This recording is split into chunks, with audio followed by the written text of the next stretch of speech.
Call to order the Brentwood Board of Aldermen meeting for December 4th of 2017. If you would all rise and join me in the Pledge of Allegiance.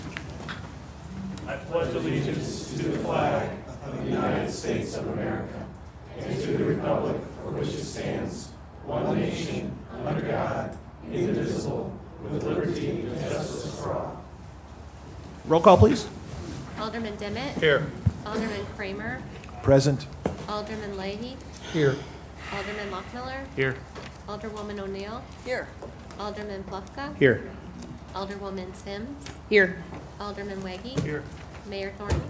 Here. Item number 3 on the agenda is the approval of tonight's agenda. I have 4 suggestions that I would entertain a motion to accomplish. So see if you can stay with me on these. Under item number 5, I would like to have a motion to switch A and B. All right, just do them in reverse order. So moved. Second. Well, actually, if you'd wait and we'll take them all under a single motion, if that's all Okay. right, unless somebody wants to make a motion to divide after the fact. It's just easier that way if you don't mind. Under item 9, I would like to include item 13B. And the reason for that is because the debate of the policy should probably take place before we enact the ordinance that enacts the policy. All right, so if we enact the ordinance and then have the debate on the policy, that's kind of out of order. So we would just be moving 9, we would make 9 sort of a resolution for tonight and run it there. Under item 10, I'd like to move items E and F to 12D and C. That would be a first and second reading on the refinancing of the 2009 debt. And Wait a minute. You are moving E and F to D and C? well, I'd like to move 10E and F to become 12C and D respectively. Thank you. All right. Right?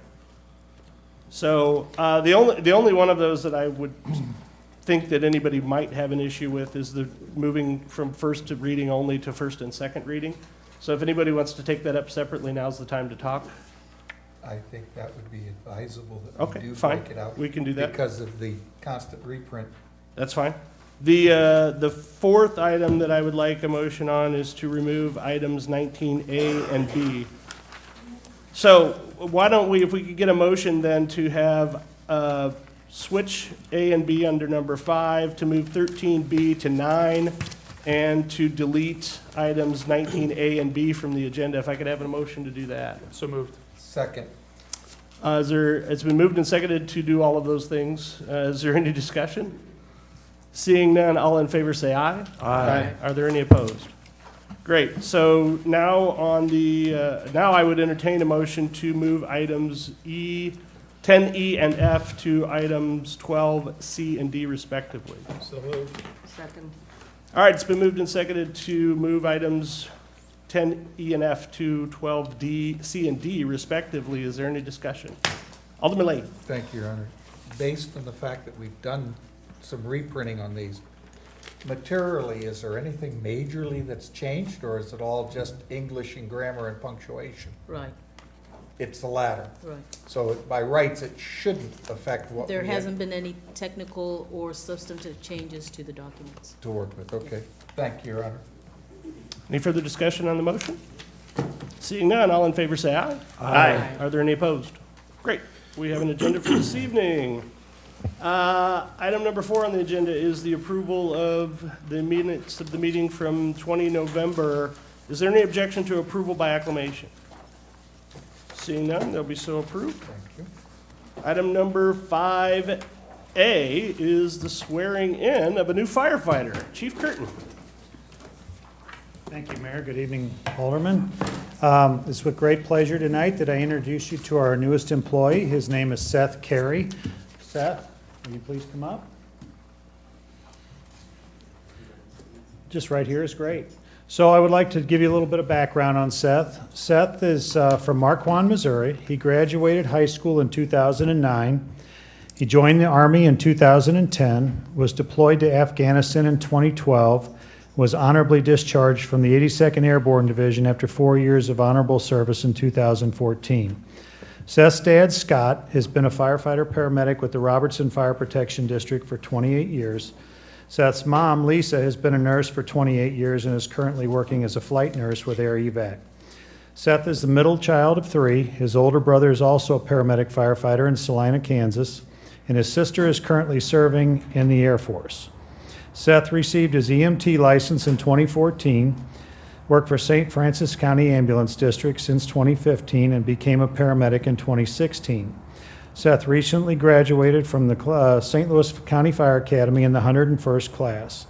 Seth proudly accepted the position of firefighter paramedic for the City of Brentwood Fire Department on September 30th, 2017.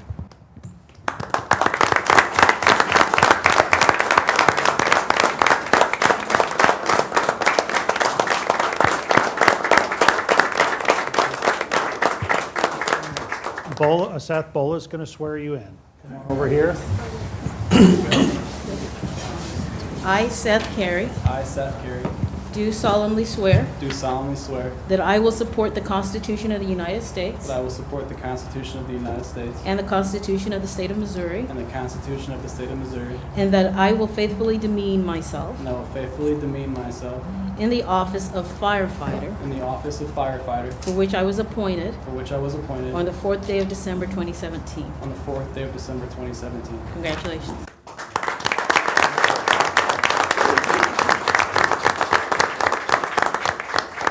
Now, if I may, I'd like to call Seth's dad, Scott, up. He's going to present Seth with his badge.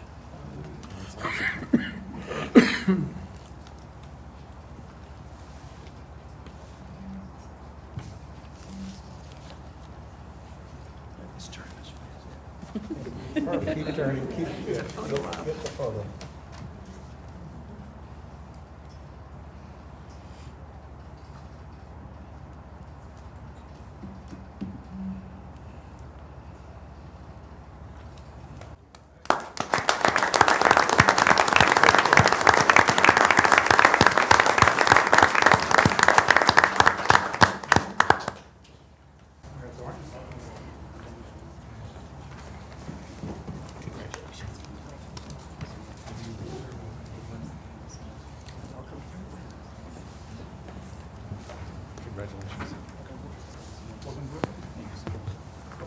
I had an opportunity to have dinner with Seth at the Firefighters Appreciation Dinner over at the Legion Hall.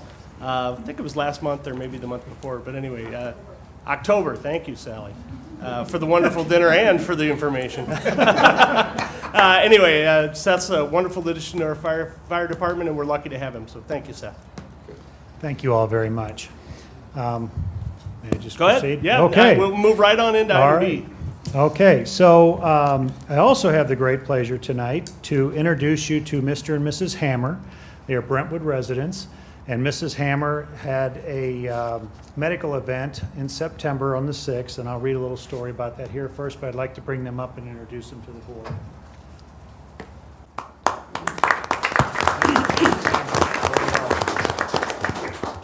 So if you all indulge me, I want to give you a little backstory on this. First of all, I would like to thank the Board of Aldermen and the Mayor for this opportunity tonight. On Wednesday, September 6, 2017, Mrs. Catherine Hammer was at home like any other day. This day would not turn out to be a normal day for the Hammers. Mrs. Hammer was getting ready to leave to go see her doctor, but began to not feel well and sat down to rest. Almost immediately after sitting down, Mrs. Hammer collapsed and became unresponsive. Mr. Hammer called 911 for assistance and was helped by ECDC dispatchers Melissa Stites and Amanda Lurch. Dispatcher Stites began obtaining patient information and giving pre-arrival instructions to Mr. Hammer, while simultaneously dispatcher Amanda Lurch contacted the Brentwood Fire Department and sent them to their house. Upon arrival of fire and EMS units, it was determined Mrs. Hammer was in cardiac arrest. Advanced life support was provided to Mrs. Hammer, and she was transported to St. Mary's Hospital. By the time the ambulance arrived at St. Mary's, the patient had a pulse and was becoming conscious and semi-alert. After some time recovering in the hospital, Mrs. Hammer was released and returned home. Everything worked in Mrs. Hammer's favor that day. A team of professionals made up of members from East Central Dispatch, Brentwood Fire Department, and St. Mary's Hospital provided Mrs. Hammer with the best care she could have ever received. Everyone did their best, and the outcome was outstanding. In closing, I would like to say I could not be more proud of everybody that participated in this call. I'd like to offer my congratulations on behalf of the City of Brentwood and our department in East Central and St. Mary's to Mr. and Mrs. Hammer.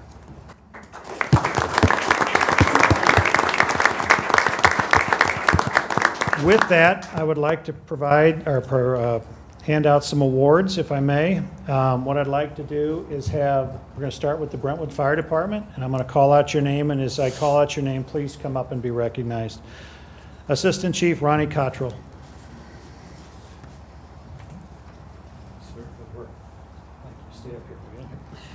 Lieutenant Medical Officer Matt Stoverink.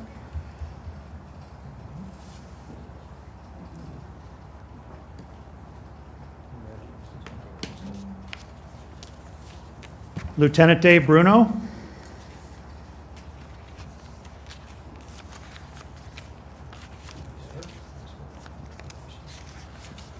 Firefighter Medic Marcus Herman.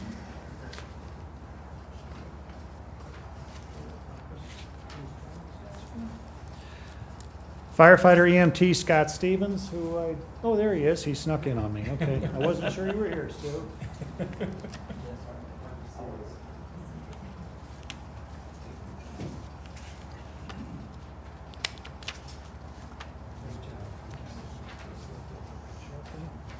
And I know firefighter paramedic Tim Zier is not available tonight. He is on vacation and out of the country. So I'd like with that to move on to recognize East Central.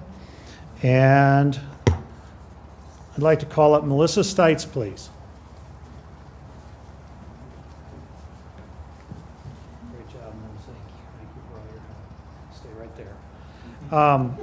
Her partner on this call, Amanda Lurch, is no longer with East Central Dispatch, but on behalf of the fire department, I've asked East Central to forward this certificate of excellence on to her. So Melissa's going to take that. I think so. Thank you. Will you stay up here for a photograph, please? Thanks. And lastly, but certainly not least, I'd like to recognize SSM Health in the emergency department at St. Mary's, and I'd like to call up Dr. Neil Mangalat. He is the EMS medical director. Doctor, thank you very much. Just appreciate it. So can we get over here and get a picture? That'd be great, Mr. and Mrs. Hammer. Do you mind?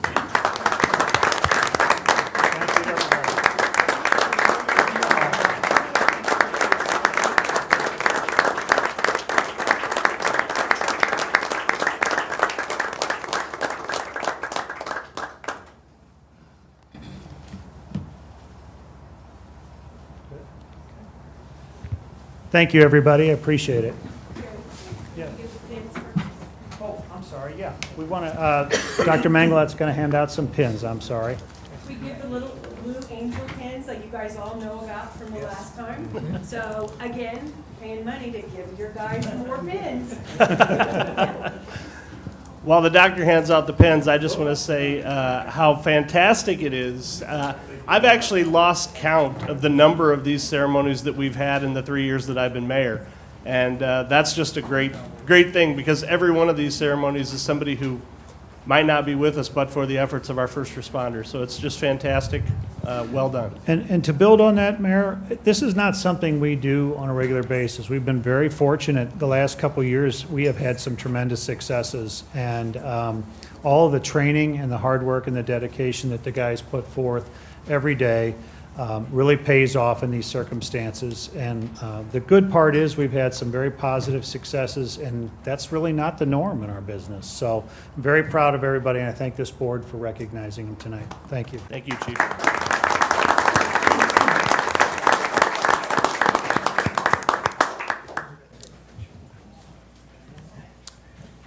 Okay, thank you. Item number 6 on our agenda is proclamations, and our first proclamation.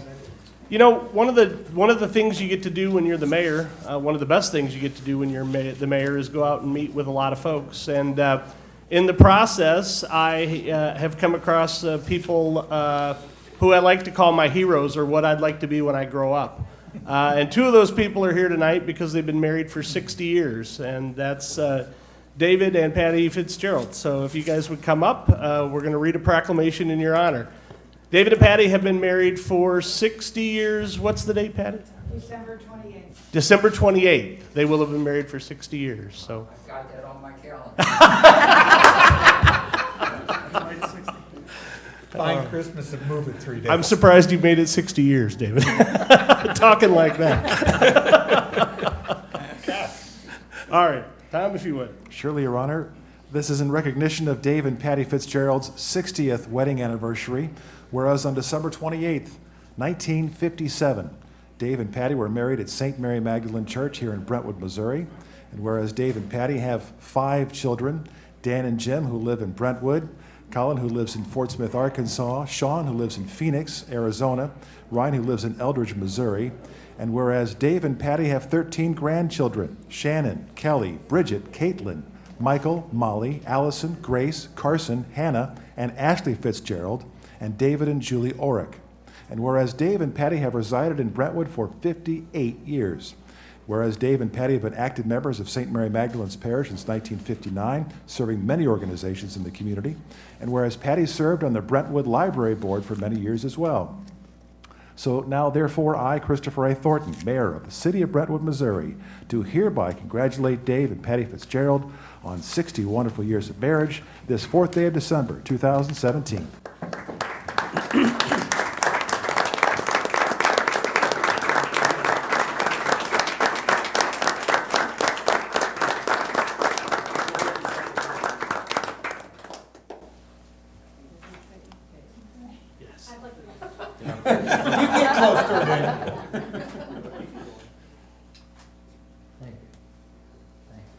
And after 60 years, we thought Patty might be ready for a change. So on the first version of this proclamation, we put John and Patty.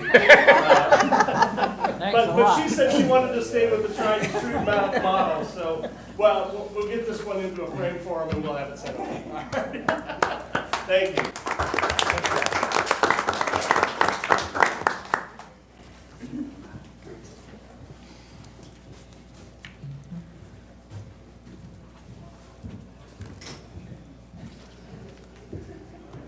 Okay, well, I'm afraid the rest of the agenda won't be quite this much fun. Item number 6B, we have 2 public hearings this evening. The first public hearing is on the adoption of the budget for the fiscal year commencing January 1st of 2018. So without further ado, I'm going to gavel in the public hearing on the budget for 2018. Anyone who care to come forward and address the Board of Aldermen regarding the budget, please do so at this time.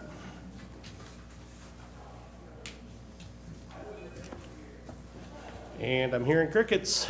Anyone? Anyone? All right, going once, going twice. We're going to close that public hearing. The second public hearing this evening is on P&Z case number 1714. It's an application to amend the site plan and conditional use permit for property located at 8590 Eager Road, otherwise known as Chick-fil-A. This is a proposal to expand their outdoor seating area. I'm going to gavel in the public hearing on case number 1714. Anyone wishing to address the board on this case, come forward at this time. Yes, ma'am.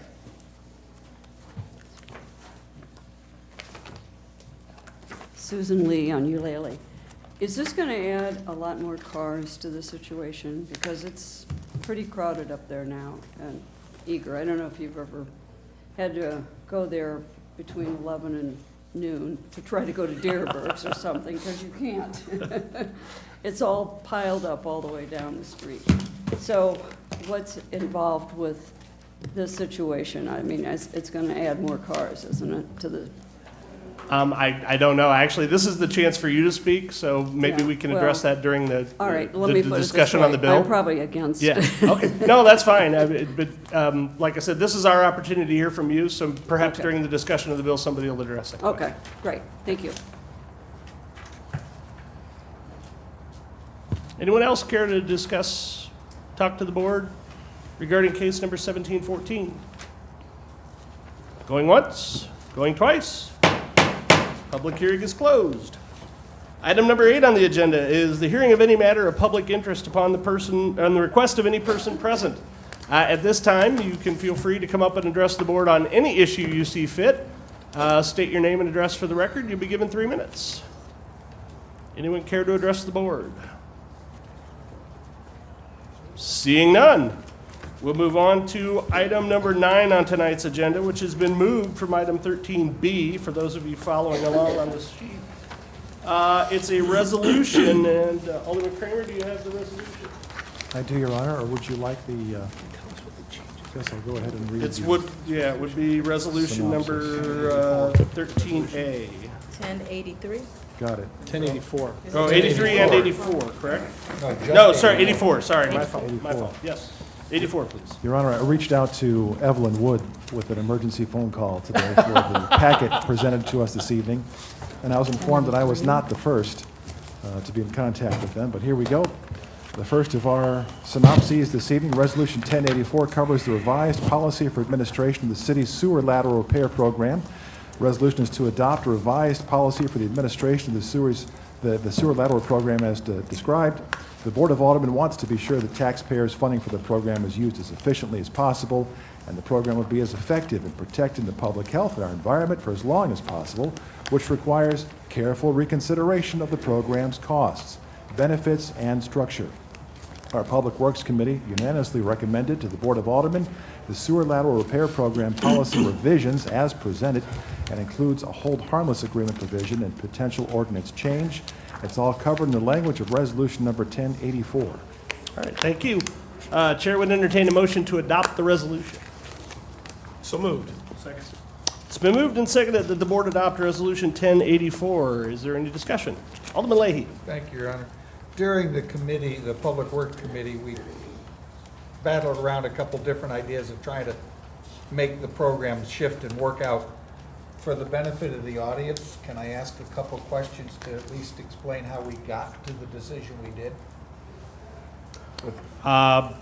Who are you going to ask them of? I would like to address them to either Dan or to the city administrator, if I may.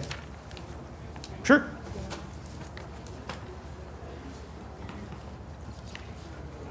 She's already got a mic, so you come on up. You aren't going to get off the hot seat that way, Looking pal. for the cue. Dan, I think you're going to be the best one to quickly and easily explain. Okay. The concern that I'd like to raise in rerouting this program, we're looking at, if you do a clean out, the bill's on the resident. But if the clean out doesn't solve the problem and we have to dig up the pipe, then the resident can bring the clean out bill and the pipe construction back to the city for a potential reimbursement up to a ceiling. Why isn't it better if, in our historical, we just do a clean out and cover that bill for the residents? And if that doesn't work, leave the construction of the lateral sewer in the homeowner's hands? If you do just the cleaning out, the Yes, sir. cabling, you will wind up upside down on your budget in the sense that the most that they ever pay into the system is $50. The least amount you're going to get out of Gateway coming out there and doing the cabling is $95 for 1 hour of labor. So for every $50 I take in, I've blown through 95, so it's almost 2 to 1. In some instances, there is no defect. People put grease, paper towels, any kind of debris that gets in there, roots. These are all considered routine maintenance items by our comparator cities. And in general, I mean, if you put paper towels, you should know better, or grease. So we'll go out and we'll cable it right now, but we've had multiple instances where it's the same instance. People dump grease. 3 months later, they dump grease. It's like, well, now I've paid $95. It could be $130 if it's after hours. It could be almost $200 if it's a weekend. So by rights, we're asking the resident to be a little bit more responsible Right. of what they throw down their pipes, and at the same token, trying to establish a program that is fiscally responsible for the whole city versus just trying to figure out, well, we took in 50, let's do something with it type thing. Correct. It's an insurance program where you're trying to hedge your bet, and basically you're going to take care of a catastrophe or something. If it collapses, if for some reason there's a joint offset, that's a defect. That needs to be corrected. If it's just, roots or your kid put Hot Wheels down there, then that's something that, yes, it clogged it up, but once that debris is gone, something that'll work again. So the resident who pays their 50 in December and calls you in March and has a clean out and gets here's the bill and I send it up to the city and the city says, I'm sorry, that one's still on you. Why did I pay my 50? It's because it would be in the instance if you actually had a true claim, if there was a defect. Right. To work with. Thank you, Your Honor. Alderman Thank you, Lockwood. Dan. Yep. Dan, on page 4 of your memo, where you have the charts of revenues and expenses, to date, we're running about $15,000 in the red. Does that include the White Avenue? It does, yeah, the Okay. 10,500, I believe. And we are at, as far as additional revenue, we are at our limit as far as what we can charge, $50 annually. That is correct. We can't 50 go is the any higher max. than Until there's some ordinance change, that's the most we can charge, that's the most. any Actually, that would municipality- require a statute change. Yeah. Thank you. Any further discussion? Alderwoman O'Neill. According to the revised statute, which is a state statute, this only applies to buildings with 6 or fewer dwelling units, which means that more than 50% of our constituents do not fall under this. They are, however, paying in $50 a year, which is not fair. So between now and the time we actually, are we approving this tonight or next? That's week? first reading. First reading. No, wait, this is the resolution regarding the policy. So there'll actually be 2 actions that have to take place tonight for this to take effect. The first is the approval of the policy, right? If it's going to be amended, now would be the time, right? So anything that you have regarding changing the policy would be appropriate now. There would also be a ordinance amendment, which would largely consist of repealing an ordinance that codified the policy that was previous, that this policy would be in conflict with, so. All right. Then, there's no problem with the setup of the policy. I don't think anybody is contesting that. But our constituents should not have to pay into a fund in which they have no vested interest. So can we amend this or somehow direct administration to go back and refund those monies to people who have paid them but who cannot participate in this program? Do you want me to respond? Actually, that was the subject of a lawsuit several years ago. The St. Louis, and under the state statute, owners of buildings that have more than 6 residential units are not supposed to pay this. And if it's, let's say, it's a building with 20 condos, and so you have 20 individual owners, they usually share a sewer lateral, and that's why they don't have to pay it, and that's why they're not part of this insurance program. So the St. Louis County Assessor was assessing all these properties with more than 6 units. There was a lawsuit concerning that. They've now set up a procedure where an owner of a building with more than 6 residential units or the individual condominium units can go in and get their real estate tax bill corrected so that they don't have to pay it. So they do need to contact the St. Louis County Assessor's Office. There's a procedure for them to go through, so then they won't have to pay that. There's also a statutory provision for refunds, and that's extremely limited, so I don't know how far back you can go for a refund, but that would be determined by the state statute. So 750 individual owners are going to have to do this themselves. If it still appears on their tax bill. I do know that a few years ago, the St. Louis County Assessor did try to, or the collector did try to correct a lot of those bills themselves. So if it still appears on a bill, then there was a clerical error, and they do need to go in and correct that. All right. I know it's happening. I know of at least one case where it's on the present bill. Yeah, and I'm not surprised, because I don't think that they could have caught all of them. Thank you. Alderman Kramer. Yes, Your Honor. Director Dan, can we go back to the I guess, the oversight or management or the employees in the program running itself, are we going to have city employees employed by the program separately still? We have two now, is that correct? That's correct. In the budget, the current 2017 budget, there's a crew leader of the sewer department, there's a maintenance 2 worker. There is an opening as a maintenance 2, so the existing maintenance 2 that's in sewer would shift to maintenance 2 in streets. The crew leader for sewer would shift over, be a new title, it would be the sewer lateral program coordinator. So that person's job would be to review the tapes that the contractor would videotape a sewer lateral. He would also look at any of the repairs themselves, like whether it's a spot repair or you actually have to do a replacement, like we do now. Because we make the judgment call whether it needs to be a spot repair with a pipe patch or it needs to actually be a length of pipe taken out, the Y fix, things of that nature. You don't just want the contractor to have carte blanche and be able to do whatever they want to do. There needs to be oversight by the city.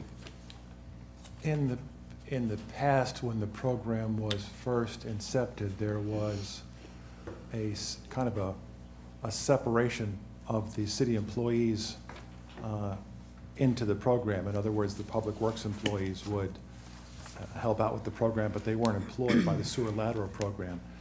And I think there was a change somewhere along the way, thought to be beneficial, which eventually has imploded, as it were. But I guess my question is, for example, the gentleman who's going to be the crew chief, when he's not reviewing tapes, what is he doing? He would be working on streets, so it could be curbs, sidewalks, helping plow snow. That person has a CDL, so he can plow snow. He can pretty much help with anything that's not sewer related. So if there's sewer related items, that's the primary job function. But the if they're- salary of that person be paid for out of the public works budget, not out of this budget, is that correct? Correct. Okay. Thank you. Alderman Dimmitt. Thanks, Mr. Chairman. Dan, just following up on what Alderman Kramer was asking. So these two positions, the maintenance 2, which is currently open, but that position is going to be eliminated under this proposal, and they would just be filling in an existing open maintenance 2 spot. So there's a savings in the lateral sewer program for that salary. Is that right? I mean, we're not Yeah. shifting it. Right.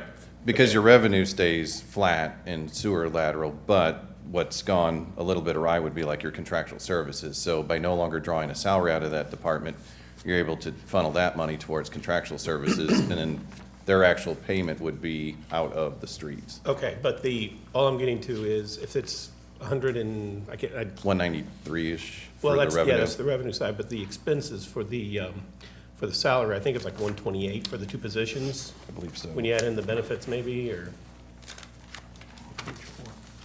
You had a pie chart with that. Yeah, it looks like salaries full-time was like roughly 88,000, which would be equivalent to 42.2%. And then there was a sliver for full-time overtime and then a sliver for benefits. okay, right. So the benefits, all I'm getting to, I know I'm not asking this, I'm not doing a good job on this, that the maintenance 2 position, we are actually, under your proposal, we'd be eliminating that position altogether. From the sewer department. But And we're not shifting that position over to another department, are we? there's an opening through attrition, someone resigned. We are not. Right, It we're will not be creating eliminated another new completely. position. Correct. Absolutely. Okay. Yes. Now, the supervisor that we're talking about, that's going to be a new position, if I hear you correctly, right? Right, it's equivalent to the crew leader, but it's a new title. But, so we're not saving that position, the money that's being paid right now for that salary, for that position is shifting over to wherever, and we're still going to be paying that person the same amount of money, right? That's Yes. correct. Okay, so really, we're only seeing a savings of the elimination of one position. Right. Okay, To confuse the issue further. no, that's fine. I just want to make sure, just some clarification on that. There is another vacancy in the Public Works Department called the sanitation supervisor. Yes. Is that it? So that position is going away completely. Right. Okay. I mean, meaning that we won't refill that Okay. position. So, but the sewer lateral coordinator, which was formerly the crew leader, Right. that's now in general fund streets, will be funded. Okay. Yeah. And in light of the issue raised by Alderwoman O'Neill about this residents in Ward 4, I guess, and what Stephanie Carr said, it sounds like in theory they could make application to the county and stop this $50 contribution. Am I hearing you correctly? That's correct. That's And- right, that's and- right. If they have already been assessed, I mean, if this still appears on their real estate tax bill. There are many people who, the county Department of Revenue has already taken it off of their real estate tax bill and who are not currently paying it. But they haven't caught everybody, so if it still appears on their real estate tax bill, then they can go in and have that taken off. Well, let's, just for discussion's sake, let's assume that 750, I think you said, are still paying that $50. And if they all make application to stop paying the $50, then that's $37,500. Does that, do you need to rework your numbers, your cap on that? Does that cause you any concern if we're not bringing in the 193 anymore? We'd be bringing in 150 something. You see what I'm saying? I mean, you're dropping your revenue I don't about- think it will.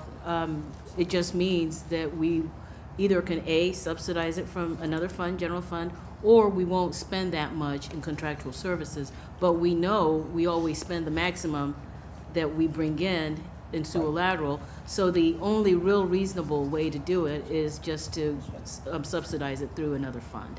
Okay. Thank you. Alderman Weggie. Hey, Dan, just for my own edification, kind of walk me through this, right? So right now, if there's an issue with the sewer lateral, a resident would call the service that Brentwood is contracted with to come get it cabled. They would pay that service, and we would give them the best rate because we've contracted with that emergency service, correct? Correct, under the new policy, because Under the right new now policy. you Yeah, I'm just just talking new call policy. and it's So zero. if they come in and they cable it and they see that there is a latent defect in the sewer, then they would submit that over to the coordinator. And then would we direct them to an outside service contractor to do the work of that sewer lateral, or is it up to them to find a contractor to do that work if there is a defect that we're going to reimburse them for? The way that this policy is written is that the coordinator would work to find the 3 quotes for the resident. Okay. Other cities, other comparators actually put all the legwork on the resident. You would have to go out and find 3 comparable quotes, submit them to Public Works.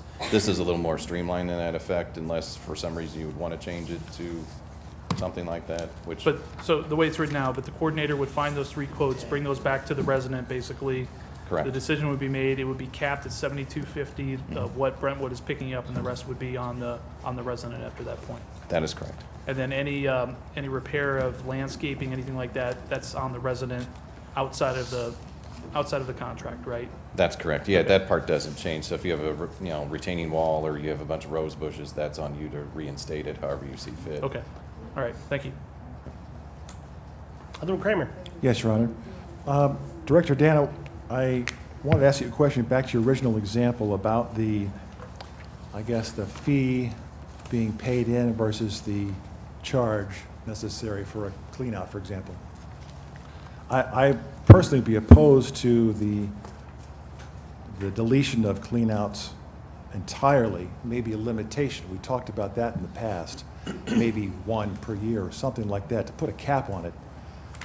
For example, if there is, walk me through a tree root, for example, a tree root penetrating a clay drain pipe, is that's not considered a defect? As it is now, it is, but under the new policy, it would not be. So you would dump root X, or you would have it augered out annually, biannually. I don't know how quickly the tree roots grow, but if you were to keep them cabled out on a routine basis, in theory, it shouldn't back up if that's the only defect. Which on the old clay lines, it will seek out that grouted joint and try to push through and grow in there because there's nutrients and water. See, Your Honor, Yeah. I'm of the opinion that as I mentioned, the implosion before of the program had a lot more to do with the way it was structured, the way staff was being paid for out of the funding for that program, and the amount of work that, for example, the staff that was working on that program didn't do when they weren't working on the program, but still being paid for by the program. And to the extent that some of the cleanouts, for example, are potentially restorative or discovering a much bigger problem, and if, for example, a tree root that could eventually become a much larger problem and expense for all parties, much as maintenance on the human body when we go to the hospital, a lot of insurance companies will cover maintenance so that we don't get to the point where there is a very large expense. If a unit owner or if a homeowner pays $50 and the charge comes out at 90 or 95, as you mentioned, and that doesn't work out, I think what that may not call attention to is based upon the figures I see here, the hundreds or even thousands of people that never call, that pay their $50 year after year after year, and they don't call. I think that the problem with the program has been maybe some habitual callers or maybe some chronic problems where there were no limitations and we were paying the salaries out of the program. It couldn't survive. I like the idea of the way that this is put together in terms of trying to tackle the problem. I just think it's overkill. And I think our citizens and our residents deserve a better program than this that would take out the cleanouts entirely. I think if some of the residents in our city see a $90 bill placed in front of them on top of the $50 program fee they're paying, they're not going to be happy at all. It's going back for a number of years, we've had a lot of people complaining about flooding, and we've had grinder pumps that the city has taken part in installing in their front yards. The topic of storm water is a very sensitive topic in our city, as we're currently discussing. But as it's currently written, I can't be in favor of this, but I applaud the effort.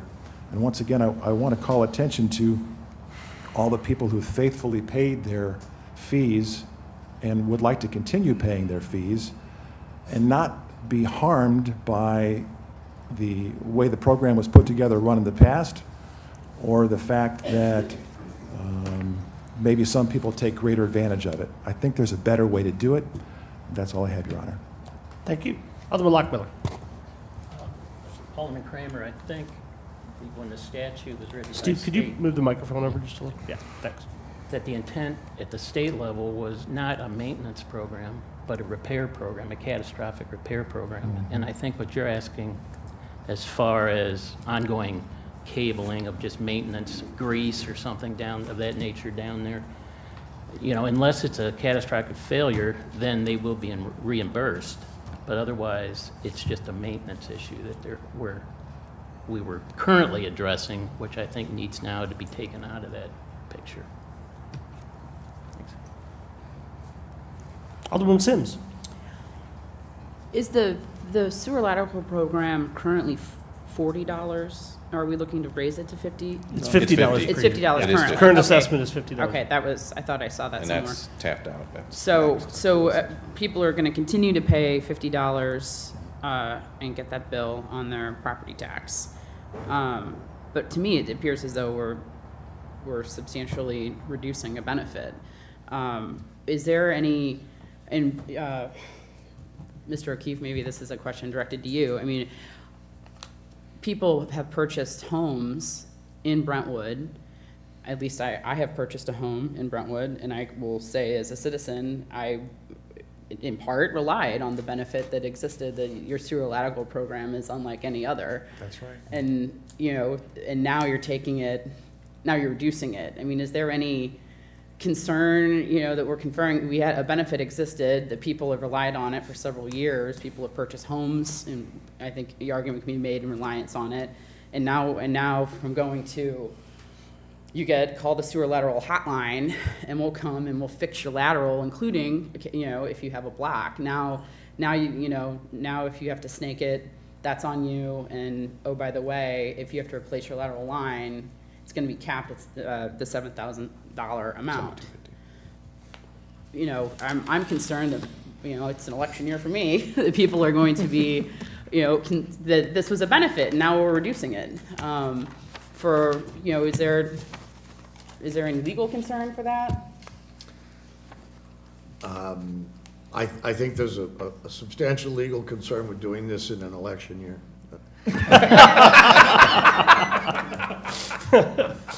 But frankly, no. You know, these programs tend to sort of take on a life of their own to some extent. I would note that the statute authorizes these programs to repair defective lateral lines. So I think that the staff's recommendation is largely in keeping with that statutory statutory description of the authorized program, in that tree roots are not defective lines, they are a maintenance issue to be maintained, and a blockage which is not disruptive of the integrity of the line is also not a defective line, it's a lack of maintenance. So I think there's an effort probably to focus the program within the clearest interpretation of the statutory program. In terms of whether or not there is a legal problem with reducing the benefits, you know, I don't think there is. I don't see a theory that would support some lack of administrative discretion to run the program in a way that is fiscally sound and appropriate within the confines of the statute. So I don't think there is. You know, this is fundamentally an insurance program, and like other forms of insurance, there's a deductible, there's a maximum benefit you choose to buy, and I think that's what we're talking about here, is what's a covered event, what is arguably a deductible, and what's the maximum benefit. And that has to do with, of course, whether or not whether the fees are in keeping with the benefits that are being called upon, and whether you can operate it. But I think that goes beyond your question. I don't think that the readjusting the benefits of the program is foreclosed by homeowners' purchases of property. Can Sure, I go ahead. continue? Yeah. In reading the material, the reasoning I saw for introducing this plan was to, you know, cost savings, and then, well, the other city comparators do it differently. Is there any, you know, historical reason why we've had this? Anecdotally, I'll tell you that when I first moved into my house, I did a substantial renovation, and I had to call a hotline. I had a sewer lateral problem.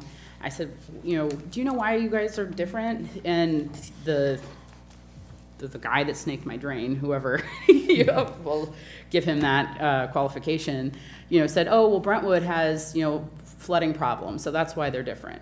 I noticed on this page 7, it looks like in like March of last year, you know, the cabling was substantially higher than all the other months. I mean, is that related? I'm thinking maybe there was a lot of rain in March. Like, is there a historical reason that makes Brentwood different that would explain why we have this problem, or why we have this program, excuse me? Yeah, as far as I know, I mean, it is cyclical. I mean, some months you'll see where there's a greater number of events, like you called attention March of 17, which is correct. I'm not quite sure why there was such a high volume, but there was. I know that these are, you know, some of the bungalows are, you know, 1920s, 1930s and have the original clay line. So, you know, engineers probably put a 75 to 100-year life on some of these, and they're hitting, you know, that threshold just about in some instances. Yeah, but 100-year, I mean, it's 100 years in March and it's 100 years in December. I mean, Yeah. was there more, I'm thinking that maybe there's more rain in March and therefore this happens more. Is there a correlation to that? It could be a number of things. I mean, you know, the ground shifting, you know, between winter and spring, that thaw, that cyclical thaw. This is a clay line, so it's a rigid line. Whenever it shifts, there's just a little bit of grout that's between that joint that could open up. And like you mentioned, I mean, if it's wetter March, wetter April, it could shift, settle. And you would think after 50, 60 years in the ground, it would be settled out, but that's not always the case. I don't believe we're doing this because of savings. Yeah. We're just trying to make the program more efficient. I think that what the gentleman who came to snake your pipe may have alluded to was just anecdotal. I don't know that that's based on any, you know, concrete fact. Sure, it floods in Brentwood. We have a history of flooding, more so along Manchester Road, and in certain streets in Ward 3, we have yards that flood primarily there are Missouri American MSD problems that really have nothing necessarily to do with sewer backup or not. Well, here, let me put my question another way then. We're different from other cities. Is there a reason we're different? And does that reason still exist, such that this might not be, the way to go? It seems that we have a number of programs that the city provides. The forefathers and foremothers before us decided that they wanted to provide that added level of service. I think that's the primary reason. But was why there it is any the way it is. discussion? I mean, the only reason I saw was that other comparator cities do it differently. I'm wanting to know. We can go do a search on the minutes from back when it was created to hopefully. I would think there would have to be some get a kind better of origin perspective as to story to why. this program. It's been around since about 97, about 20 years. There is also the liability issue. I think that it started with that, if Alderman Lockmiller wants to address that. I'm losing control of my discussion here. No, that's fine, it's fine. Alderwoman Sims has the floor, so. Thank you. And as far as, if there was a way you could find out, I want to know what the story, if there is a story, is there there? As far as the cap on the lateral, if someone has an old house, their line collapses, in every case I have dealt with a collapsed lateral line, the cost of repair one was significantly more than $7,000, and then one was about $5,000 more than $7,000. So what happens if, someone living on a fixed income all of a sudden thinks that she's got, this covered, maybe didn't attend this meeting, and now comes to discover that they've got a shortfall. I mean, does the contractor, it tends to be an emergent situation. There's overtime, it's the middle of the night, they don't have water. Maybe the pipe, maybe the collapse is towards the main and therefore 15 feet underground. You gotta tear up the whole yard. What happens? Are they just out of luck if they can't afford it?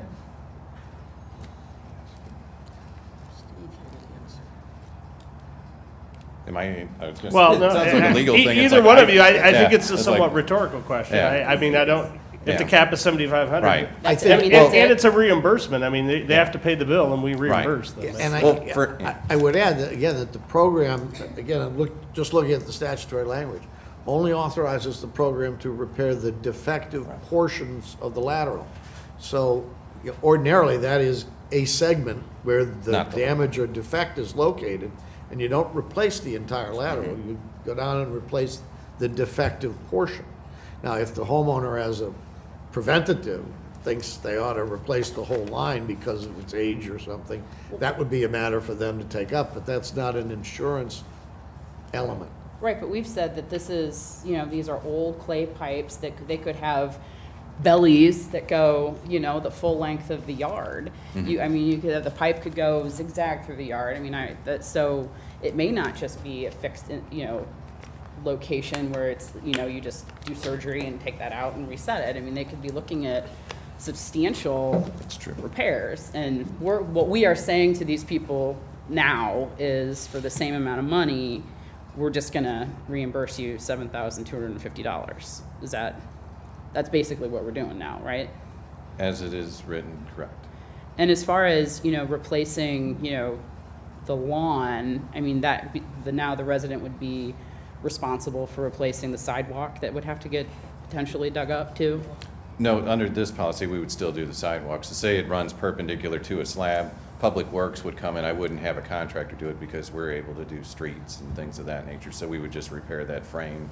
I saw streets, but I didn't think of sidewalk being the same as streets. I saw sidewalk struck from the language, and then I didn't see sidewalk again. It might be I could clearer wrong. to say right of way, because anything Right. in the city right of way would be Yeah. our responsibility. Pavement right away or Right, something. absolutely. Yeah, that way it covers all of it. Well, I'm all for efficiency and being smart about how we hire and outsource and source this repair, but I'm not in support of the cap. Oh, thank you. Alderman Dimmitt? Thank you, Mr. Chairman. As I recall, there were 3 reasons that we were doing this, or 3 goals we were trying to achieve. One was to limit our liability for callbacks, in the sense, because we had some instances where that occurred, and we ended up having to pay $10,000 on a job that we had done years later.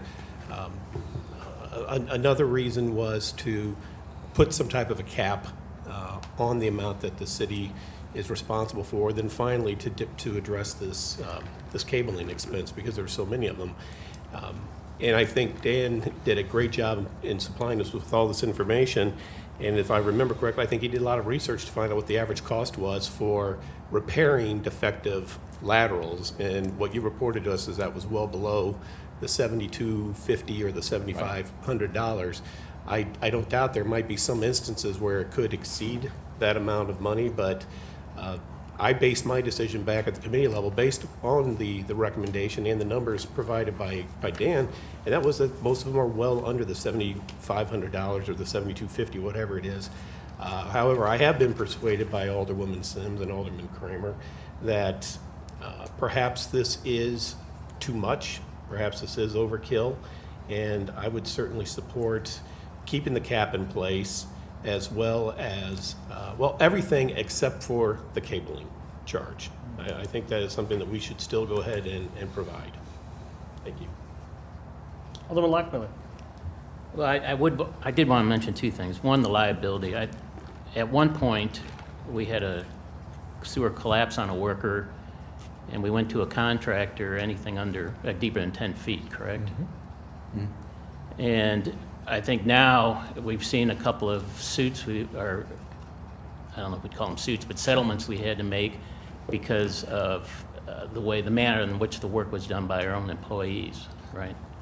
Right. So I think by going to this contractor, we pull the liability away from the city and put it onto the contractor, and then we monitor the contractor. Right, and we do that now because we have XL Contracting. They just did one in Cricket Lane, and that was due to depth. It was probably about 14, 15 feet deep because it was defective where the sewer lateral ties into the Y connection on the MSD trunk line. So once we knew it was that deep, we called them. We got a quote. We actually have on-call services with them, so we don't have to get comparative quotes. We got the best rate.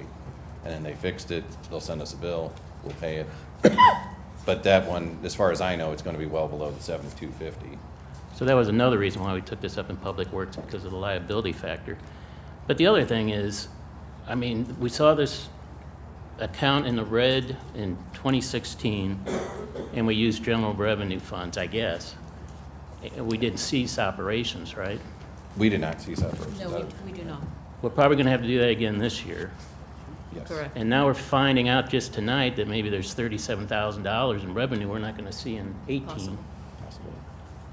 I think it's our obligation, we're not going to raise a tax on the citizens. We can't. And I don't think I would either. The first thing I would attack is the spending on it. And I think here is what we need to do, is to limit the spending so we're not going to general funds, which are supposed to be used. I mean, these are several more streetlights we could be doing. We could be paving another couple blocks of streets with this general revenue instead of putting it over into a fund that we're not addressing properly. Thanks. Alderman Leahy. Thank you, Your Honor. Dan, if I may, we got $193,000 basically is what comes in on the program from the tax.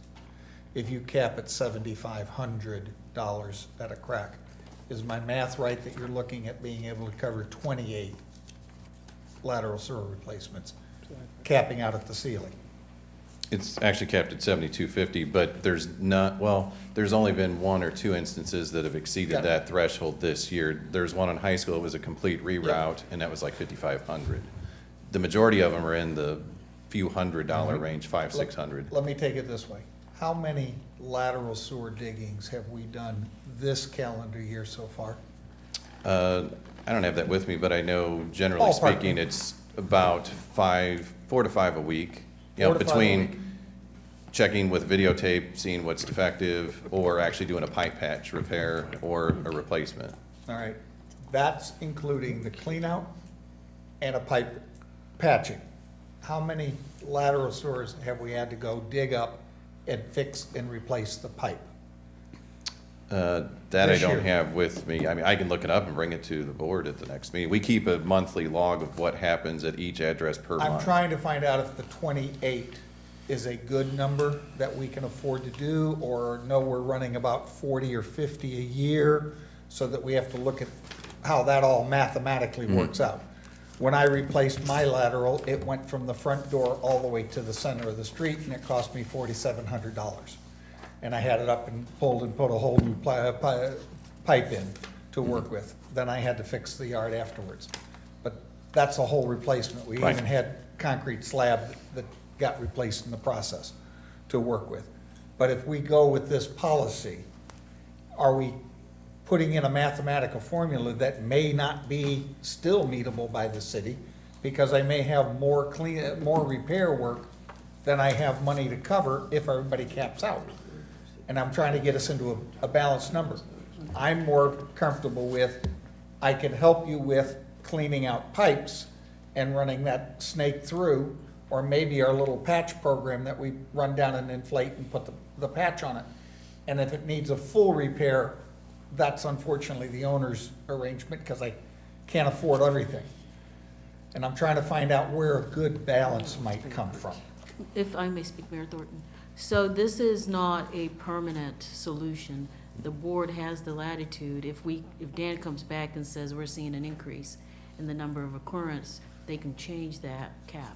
So if you all were to adopt it tonight, it doesn't mean that we would never, or you would never have an opportunity to revisit this topic again. Yes, you could always adjust your capping, but right now you're setting a cap somewhere a little bit higher than where you normally see your expenses to work with, because you really don't want to put it below. But if my numbers of repairs go up, the only way I can afford those number of increased repairs is to lower that cap, which doesn't help the resident for paying for the insurance type arrangement. So I'm trying to balance, if you paid your 50, do I really get something for my trouble? Maybe peace of mind, maybe a little bit of help. The average age of the homes here in Brentwood is around 60 years old. So these pipes are not gonna last forever, and I do expect our numbers to grow with needing to be repaired. And I'm trying to find a way to make it balance. Alderman Kramer. Yes, Your Honor. Oh, you got the Oh, attorney. sorry. If I could just comment on one thing as to Alderman Leahy's observations. If I heard you correctly, and you're saying, should we refocus this program to provide maintenance services like patching and cabling, I would suggest to you that there's a serious problem with that when it is a statute authorizing a program to repair defective laterals. But since 2002, when we started this program, we have provided that type of service. And I'm not questioning the legality or authorization or propriety of that. I'm just saying, if you shift this exclusively to a free public maintenance of private laterals, I would suggest to you there's a significant problem as to whether the statutes would support allowing that kind of program. All right. Thank you, sir. Yes, Your Honor. Alderman Kramer. Thank you so much. I just want to say that I certainly respect everybody's point of view here this evening, and apparently we do have a polarizing topic on our hands. And I also respect the state statute and the comments from our city attorney.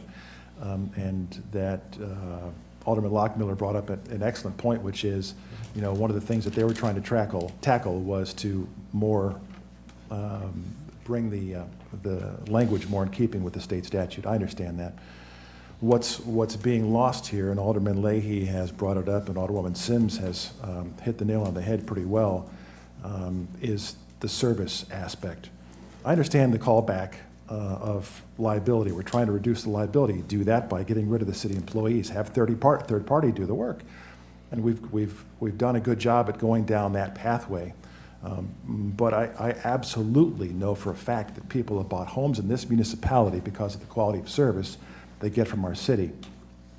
This program was rightly or wrongly, via state statute or not via state statute in the past, was impacted by the fact that the city's finances in the past were not great.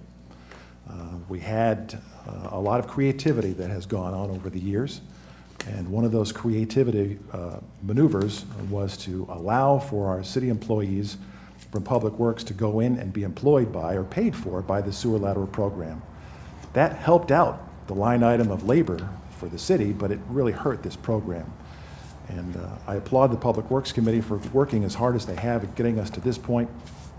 However, I do believe the citizens of our city, once again, paying $50 a year on there may or may not be a big amount at the moment, but $50 is what they're paying, and then they get a bill, whatever it may be. It could be the $90, it could be hundreds or thousands.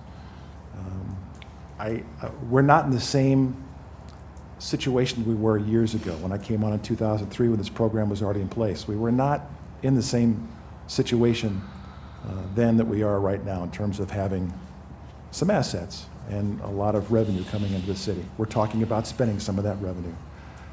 We're the city of warmth. A lot of our residents expect and hope to get the kind of service. Once again, I'd like to reiterate that I think that if we limited, even if it's separate from the state statute, if the city had a maintenance program that they allowed for only the residents of the city of Brentwood, and to keep people from taking advantage of that, it was limited to one per year or something. I think putting city employees in and letting people take advantage of the program did us in. This, I really do believe is overkill. It's not helping the residents, and I think we can afford the time and the expense of making it better. Thank you.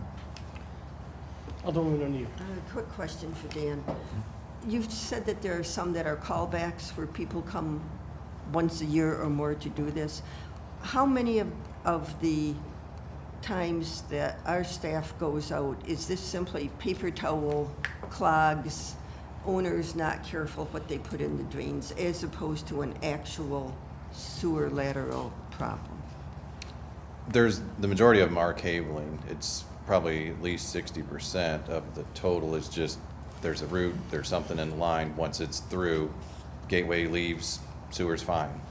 Flows returned, you can flush your toilets, run your dishwasher, whatever it is that the sewer pipe conveys to the trunk line. And then in some instances, they cable it and they notice that there's an offset, like in the clean out, the P-trap, something of that nature. Then they notify us, and then we go out there with the camera, we say, oh, sure, it's corroded, it's defective, whatever, and we decide how we're going to actually repair it. Be it an actual replacement, or it's just a pipe patch, where it would just span like a joint. You know, you can get them in 2 foot and 4 foot intervals, and we'll sleeve that in there. We'll, run the epoxy in there, and it actually seals around that joint, so you shouldn't have a defect there again. Doesn't mean there won't be one further down the line. Okay, what I'm looking for is how many times our people are doing something that a private company should be coming in and cleaning out the line. It's not a defective. The private company is cleaning about out the 60% line. of the time. Yeah. So this program would eliminate those people who do not do proper hygiene with Right. their pipes, taking advantage of those who do so, and put the onus on those who are abusing the system. Yeah, and it's kind of like cleaning your gutters. You can either choose not to, and you could have water damage on your roof, or you could go out annually and clean all the leaves out, or put a gutter helmet on, or something. It's kind of that type of scenario. I mean, there's home maintenance things, which is what the majority of the comparators see this as, is a home maintenance issue. You can seal your driveway or you cannot if it's asphalt. It's going to fail quicker if you don't seal it, but by all means, you could not seal it. And then in 6 or 7 years, you might have to do a complete overlay. So right now, our program is expensive because 60% of the people using it are not doing proper maintenance. Right. So this would Yeah. remedy that. I mean, most people don't know to do maintenance. It's kind of like, do you check the oil in your car every couple months, or do you just take it to Jiffy Lube and hope they did a good job? Yeah, but most people should know what they should or shouldn't put on their pipes. Are we good? We're good. All right. Alderman Kramer. Yes, Your Honor, just a clarification to that, to the last arrangement of comments, did not approach the topic of the tree roots. A person flushing wipes down is maybe someone who is not paying attention, but tree roots, they can't really pay attention to that, can they? Tree roots, if you had it cabled, they would tell you that there's roots. It actually says, I can give you examples of the gateway reports. They'll say ran into tree roots 15 feet in from clean out, or something to that effect, pulled back root ball. And then there's roots. Or if you can see the clean out cap and you see a tree growing nearby, it's safe to assume that those roots are trying to get in there. But unless those would it's not be PVC. covered by this program. Under the way it's written now, they would not. Under the current, it is. And so once again, tree roots are not something that someone could feasibly understand is a problem unless it's cabled at their expense. Right, or you could be a little overly cautious and dump Rudex in there, which should, retard the growth, and then they shouldn't. it should kill them off, and then they should go down the sewer line into the MSD line. Thank you. Well, since everybody else got a chance to talk, I'm going to share with the board my thoughts on this for better or for worse. Look, you know, I can certainly understand the public policy of having a sewer lateral insurance program established by statute, right? It is in everybody's interest that people's front yards do not fill up with waste, right? And that's what the sewer lateral carries, is waste. And so it's in everybody's interest that we not have houses where the front yard is full of waste product. I do not see a public policy interest in maintaining sewer lateral lines on behalf of homeowners, because if we do that, why don't we have furnace maintenance programs? It would be in everybody's interest to have safer furnaces and furnaces that are up to date, right? But you know, why don't we do that? Well, we just don't. We can't afford to maintain everything for everybody. So in the case of tree roots or things that are not defects, I'll be darned if I can see the public policy in the city providing that quote-unquote benefit to people. The second part is the liability issue, and I think this is one that people have not fully grasped. I don't know how many sewer lateral repairs we have done in the past, say, 20 years, but it's a lot. And every one of those repairs has been accomplished by city employees, and that means that we are technically liable for a vast underground network of pipes that we are in no position to maintain or insure in any way, shape, or form. And we have unwittingly subjected ourselves to this liability over the course of many, many years through, in my opinion, bad public policy. At a minimum, I would encourage the board to end that and make this program a third-party program so that liability for the city ends, because it's one of the worst things you can have in city government or in any business, which is an unfunded liability that's completely unknown, and that's just a nightmare. The third thing I will say is that it seems to me that from the way the program has been operated in the past, because there were city employees involved and because the city employees use city materials and city trucks, and many of the costs of the program were internalized. And when you internalize costs, it makes it very difficult to keep track of what you're spending. And so, you know, what is intended to be an insurance program, I mean, my wife's an insurance agent, so what you do is you take in all this money, and then you hopefully take in enough money that by the time you pay your costs of running the company plus the claims, you break even. And, you know, this program hasn't broken even for quite some time. And when the costs are internalized, it makes it even harder to say whether you're breaking even or not. And so one of the advantages that you would get from what Dan has put together is a more clear way to look at your costs, and so you can make sure that you're not running the program at a loss. And I think that's only fair because the people, look, my house is relatively new and I'm probably never gonna need a sewer lateral. I'm happy to pay in my $50 per year in case I do. But, you know, I'm probably never gonna use the program, but it's only fair to me to make certain that the costs are not more than that $50 that each person is contributing, right? That's only fair to everybody, regardless of what your feeling is on what benefits are offered. So I think, you know, whatever you can do to make it clearer and limit those costs to the amount of money the program takes in is in everybody's interest. So, like I said, I'll have the last word on that one. Alderman Leahy, no, I don't have the last word. Would you then advocate just eliminating the lateral sewer and not collect the $50? Thus, the city takes on no liability and take on no extended cost. I am a libertarian at heart, and I would be in favor of that myself, but I don't advocate that the board do that at this meeting. Alderman Kramer? Your Honor, if I could, just point of order, where are we with this? Do we have a motion for the passage? We have a motion to adopt the policy on the floor. So if there's no further discussion, I'm going to call for a vote on the motion to adopt the policy. Can I ask who made the motion? It was made by, Mr. Brent Weggie? I think it was Alderman Dimmitt, seconded by Alderman Weggie or Lockmiller. No, Wiggy. Thank you. Alderman Dimmitt, Well, I'm not calling for the vote yet. I'm just making sure that we're out of discussion. Mr. Chairman, Yes. can we make an amendment to the resolution? Is that Sure. of course. procedurally Yeah, possible? Absolutely, yeah. Okay. Now would be the time. All right, I would make a motion to amend it. Well, let me Yeah. say this, because this is a policy, what I would recommend to the board is if you would like to see changes, then I would suggest that you make a motion to return the policy to staff to address a general area. Rather than us try to edit the policy up here, we can simply send it back to the staff, they make the appropriate changes, it can come back. Okay, but that motion would, let's see, how do we do this? Well, that motion would be appropriate after the motion to approve the policy fails. Yeah? Okay. But it would have to fail. It would have to Mayor fail. May I ask Thornton, a this pol- does Motions impact the that are budget, on the though. floor. Say again?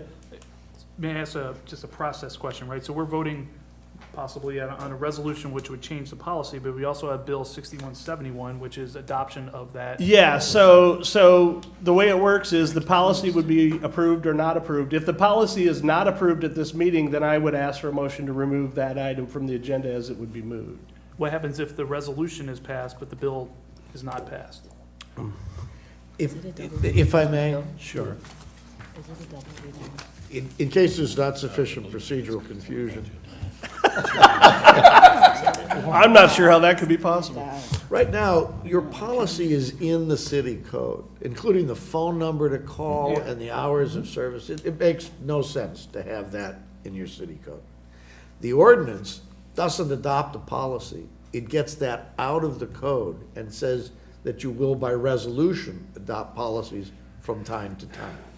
So if you adopt the ordinance tonight, you clear the way for a policy of resolutions establishing, for a program of Establishing the resolutions policy. Establishing policy. So the ordinance isn't necessarily moved So, if we don't adopt the We, resolution. we could certainly pass the ordinance. I think what Mr. O'Keefe is saying is if we pass the ordinance and remove all of this from the code, then we would clear the way for ourselves to establish a new policy. The Correct. problem is that if we pass the ordinance and remove all that stuff from the code, yet we haven't got a new policy, where does that leave us? Well, that's just removed from the code. It doesn't say it's not the city's policy. Right, it's not to say it's not the policy. Okay. Yeah, and that's in effect what we would do, I'm sure. And the other thing is that, as I understand it, the proposed budget is premised on the policy being adopted. Just in case there wasn't enough confusion. Yes, sir. Yes, point of order, what is your point? If we do not change this stuff by the 31st of December, the tax bill that comes out that we all owe on the 31st is for last year, or is it No, for next year? it makes no difference. The fee is $50. The Yes. fee is not part of the policy. The error, the code has not kept up. But there was a previous submission to the voters, approval by the voters, to go from 40 to 50. 50, yes. So that's there, and you will, the bill is already out, and it is for $50. But the limit is does the resident not have an expectation of what that $50 did by them? And here we are changing all of that prior to them paying the bills. Is that gonna cause a problem? That's a political question, not a legal question. The board has the absolute right to establish a policy and implement it within the year. You have the right to do that. Okay. Alderman Kramer. Yes, Your Honor. Another procedural question, if I may. Sure. I understand. I love them. I understand that there is another committee meeting coming up before the next aldermanic meeting, in this case, the Public Works Committee. Would it also be possible, separate from the bill failing and then entertaining another motion, would it be possible for the existing motion makers to withdraw their motion and a new motion to send the bill to committee for staff and committee to work on it before the next aldermanic meeting? That is always possible. Okay, thank you. Another point of order. But I don't think you mean bill. No, resolution. Resolution, sorry. Motion to adopt the resolution, correct. An amendment can only happen if the bill fails. No. So If the bill fails. let me be clear. You are free to amend the resolution at this meeting at your leisure. Okay, what I suggested is that it might be more efficient, rather than we sit here and redline the amendment in the public meeting, is we could send the bill back for revision with respect to a particular area. But Alderman Dimmitt is absolutely free to offer a resolution to the policy right at this moment in any way he sees fit. It's just that if we're going to start engineering the policy, maybe, this isn't the most efficient forum to get that done, is all I was suggesting. On the other hand, I've got all night, I get paid the same whether I'm here 3 hours or 10 hours, so it doesn't matter to me. Thank you. Is that clear to everyone? I mean, like I said, I certainly didn't mean to suggest, and I apologize to everyone, that any amendments to the policy are absolutely proper at this time. I was simply, if it's a changing a comma or a number or something like that, by all means, let's do it. If you want to see an entire section rewritten, this may not be the most convenient forum to do it. Well, Mr. Chairman, the resolutions in front of us, section 1 states, the policy entitled, whatever, a copy of which is attached here to and incorporated herein by this reference. I don't see the policy attached unless it's this, is it the memo? The policy that has draft on it as a watermark. It was not attached to the resolution, but it was included in the email that was sent. And it's on the bill. 6171 has it on it. Oh, it's on the bill. Okay, hang on just a second, let me take a look.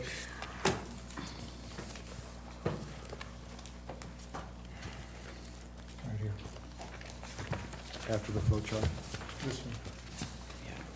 So that's 3 pages. There's several documents attached, so it's maybe the last one. After the flow chart. Keep going. And there you Right go. here. There's the Okay. policy.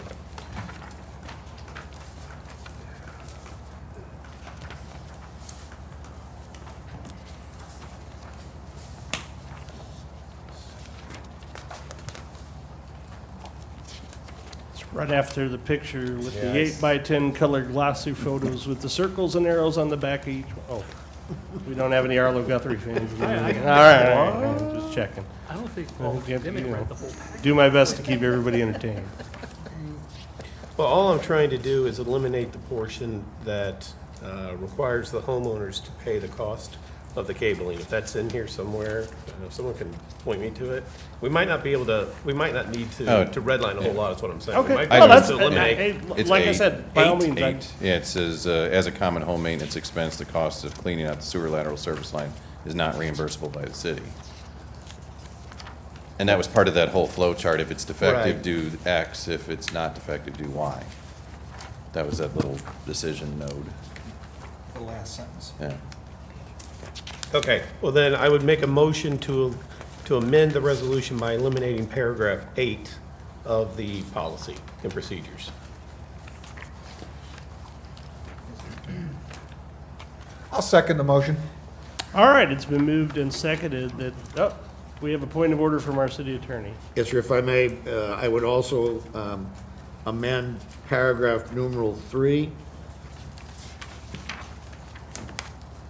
on the first page of the policy to end it after the word properly. A defective lateral sewer service line is defined as a line that is not functioning properly, period, and eliminate the rest of that paragraph. Okay, yep. Now you defined it's not functioning, so now I'm back into a maintenance program, or fixing a faulty pipe. It eliminates the language that says maintenance is not part of the program. As well as paragraph 8. Thank you. Okay, are you still seconding that amendment, Alderman Leahy? Yes, sir, I am. All right, it's been moved and seconded that the policy be amended per sections 8 and section 3? 3, yes. Yeah, very good. So, is there any discussion on the amendment? Alderman Waggy. So the amendment basically would mean that the city is going to continue to pay for cleaning out, so I guess cabling the laterals, Up to no matter what. $7,250. Well, no matter what, and if there's a defective, then the cap would be in place and the outside contractor would occur. That's my I intention. understand. Okay, I have a comment. Alderwoman O'Neill? I don't think the city should have to pay for somebody who puts baby wipes continually down their drain and clogs the drain. And by making this amendment go, we are enabling them to do that. So if they choose to do it, they should clean out the line themselves. Our program should not have to bail them out. Mr. Chairman, may I respond? Alderman Dimmitt, sure. First of all, I have no idea how often that occurs. 60% of the time, he said. Not what Okay, you said, though. but what is the cost of that? The true cost of this program are the 2 employees that are in there. That's 121,000 of the 193,000 that's coming in is being spent for those between salaries and benefits. That's right. And under the policy, we're eliminating those 2 positions. So right off the bat, we're saving 121 grand out of this 193. So even if we do lose the 37.5 from the Ward 4 constituents, I gotta believe there's still gonna be enough in there to fund a lot of these lateral repairs, plus the cost of the cabling. I'm just not convinced that we have a real problem of people flushing down some things without any hard evidence of that. I'm not going to support requiring the residents to start picking up the cost of this. Alderman Leahy. Since we're having such a wonderful discussion, I will suggest to the mayor that when you do your Brentwood newsletter, this might be a fun topic for you to put in the newsletter and help educate the residents. Nice try, but the alderman will have to take the heat on this one. Obviously, there will be a communication element no matter what Yes. gets decided this Yes. evening, Your Honor. correct? Yeah, so, Alderman Wade. So I'm in support of the amendment. In Bill 6171, there is a cost breakout of just the cabling costs. So year to date for 2017, it's $33,000, right? So if you extrapolate that out, you're looking at about $42,000 for the year. This doesn't seem like an open-ended thing. I think the amendment to continual cabling, we can revisit it in the future if it continues to be a problem, so I am supportive of that amendment. Alderman Kramer. Yes, Your Honor. I share as well in the accolades for Alderman Dimmitt from Ward 1. The question that I have is regarding the specific of the motion. We talked about the last sentence potentially coming out.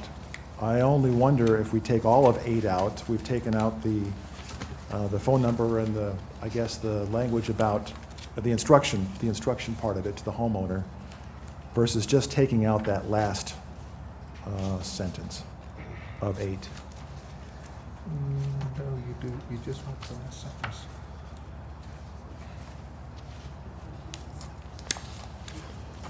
Well, I think to the chairman's point, that's the problem with us redlining it up here tonight. I think the more we look. Could I get you to say that on the record again? The mayor was correct. Once again, you are correct, Mr. Chairman.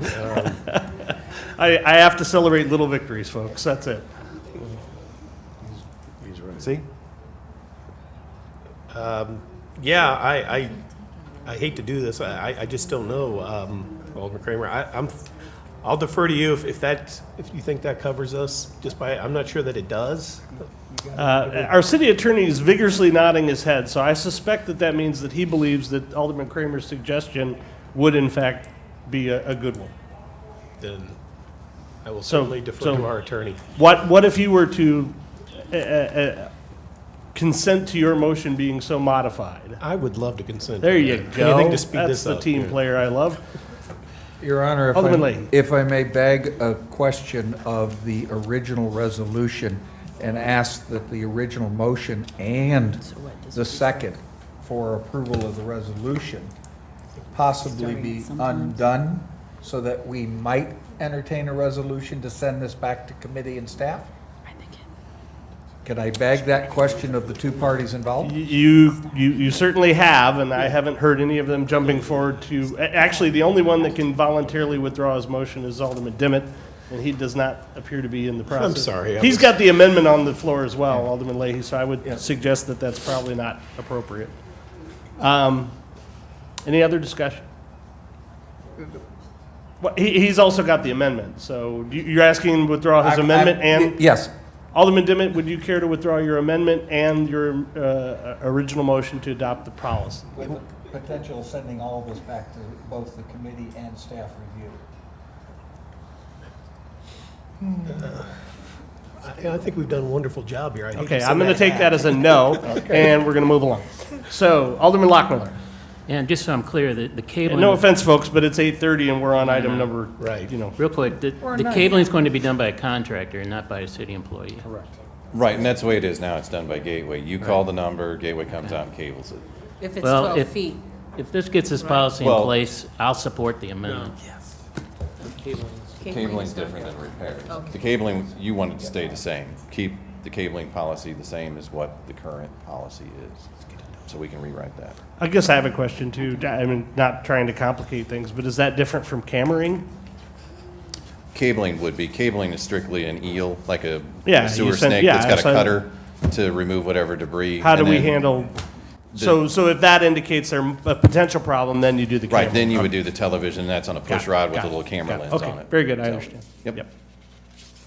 Any further discussion on the amendment? Can we repeat the amendment? Yeah, I certainly will. So, on the floor is an amendment to the policy to eliminate the last section of, well, actually, our city attorney, I think, has Right, I it. believe the amendment is to amend paragraph 3 of the proposed policy, to terminate paragraph 3 after the word properly in the first line, and to eliminate the last sentence of section 8. That is the amendment that is before the board. Let's have a roll call vote on the amendment, please. So this is to the amendment to the policy. Alderman Demmett. Yes. Alderman Kramer. Yes. Alderman Lockmiller. Yes. Alderman Leahy. Yes. Alderwoman O'Neill. No. Alderman Plufka. Yes. Alderwoman Sims. Yes. Alderman Leggy. Yes. All right, the amendment carries 7-0. Or sorry, 7-1, my apologies. 7 ayes and 1 nay. So now we will move to a, is there any further discussion on the policy, the motion to adopt the policy? Seeing none, As we'll have a amended. roll call on the adoption of the policy as amended. Oh, Alderman Wade. I'm still confused about this. So even when we adopt this resolution, it does not become reality until Bill 6171 is adopted. Correct. The assumption is that Bill 6171 will remove all the ordinance language that But will. until that happens, this resolution is, If it, to the extent it conflicts with an existing ordinance, yes. That's why we're doing it at the same meeting. don't ask questions, got it. All right, very good. So, on the adoption of the resolution for the new sewer lateral program as amended, roll call, please. Alderman Demmett. Yes. Alderman Kramer. Yes. Alderman Lockmiller. Yes. Alderman Leahy. Yes. Alderwoman O'Neill. No. Alderman Plufka. Yes. Alderwoman Sims. Yes. Alderman Leggy. Yes. The motion to adopt the sewer lateral policy passes by a vote of 7 ayes and 1 nay. All right, thank you very much. Well, we're moving on to item number 10 on the agenda. Item number 10 on the agenda, the first item is Bill number 6167. Mr. City Attorney, can we have the first reading by title only, please? Bill number 6167, first reading, an ordinance approving an agreement with LNB Architecture and Interiors for the City Hall Customer Experience Renovation Study Project. Thank you. Alderman Kramer, can I have a synopsis, please? Yes, Your Honor. Bill 6167, the Architectural Program Phase Services Project Scope and Concept Design for Brentwood's City Hall, Customer Service, Public Service Enhancement, Experience Improvement, and Project Cost. This is an ordinance approving an agreement with LBN Architecture and Interiors for the City Hall Customer Experience Renovation Study Project. The City of Brentwood is committed to its residents, and all of whom have had dealings to conduct with the city business in an efficient and responsive manner. Part of that commitment involves ongoing efforts to organize the city's affairs and City Hall in ways that will promote and enhance efficiency and customer experience. This is Bill number 6167. All right, thank you, Alderman Kramer. This one belongs to me, folks. It was my, sort of my initiative, so I'll tell you what it's about. As you know, we voted to make our main capital focus the Manchester Renewal Project. And as a result, and I think that was a great decision, by the way, but as a result, it means that we're going to be sort of doing business out of this old city hall for the next foreseeable future. One of the problems with Old City Hall is that it's kind of a labyrinth of, it's not even clear what door you come in sometimes, right? So how many times have I, just walking through the halls, ran into somebody and say, hey, can I help you out? What are you looking for? Where do you need to go? So what I did was I said, look, the architects who a while back gave us a sort of plan for renovating City Hall were pretty familiar with the building. I wondered if maybe they could be retained for some reasonable sum of money to offer us a plan for making City Hall a little more customer friendly on the cheap. And so what I did was I invited them here. We spent, Bola and I spent, I don't know, 3 or 4 hours with them walking through the building, discussing things. And the idea would be to spend something on the order of, and this is by no means certain, but $500,000 ultimately, if we could gain some substantial customer serious improvements for that level of investment, then it might be well worth considering. This is simply the bill to engage the architects to produce such a plan if one's possible. So we've sort of discussed through the concept with them. They've sort of got some ideas about what they'd like to do, but until we engage them to actually work it out, we won't know if what they're thinking can be done or not. So this is the bill to engage them in that effort. That's what it's all about. Any further questions can be directed to Bola. That's good. Alderman Leahy. Your Honor, in reading the potential bill and stuff, in the memorandum, the second major paragraph, tells us of trying to establish a potential of a virtual receptionist and Skyping.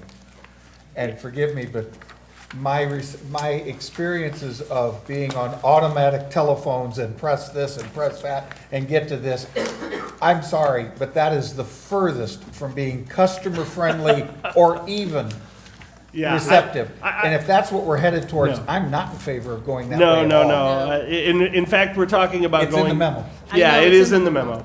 And I think, that part of the memo actually was lifted from another memo that we were talking about sort of ways to improve various processes. And this is not one of them, right? What It will be actually, incorporated here in City Hall, and we're already doing that actually, but it has nothing really to do substantially bought- with the customer service improvement the mayor was We talking bought about. that whole computer program so that we could better track all of the complaints and suggestions that the residents would bring in. We're doing that too. Yes, I mean, that I thought was a wonderful step in that direction, Well, much better than going. so for example, let me just tell you, in my opinion, this actually goes in the other direction.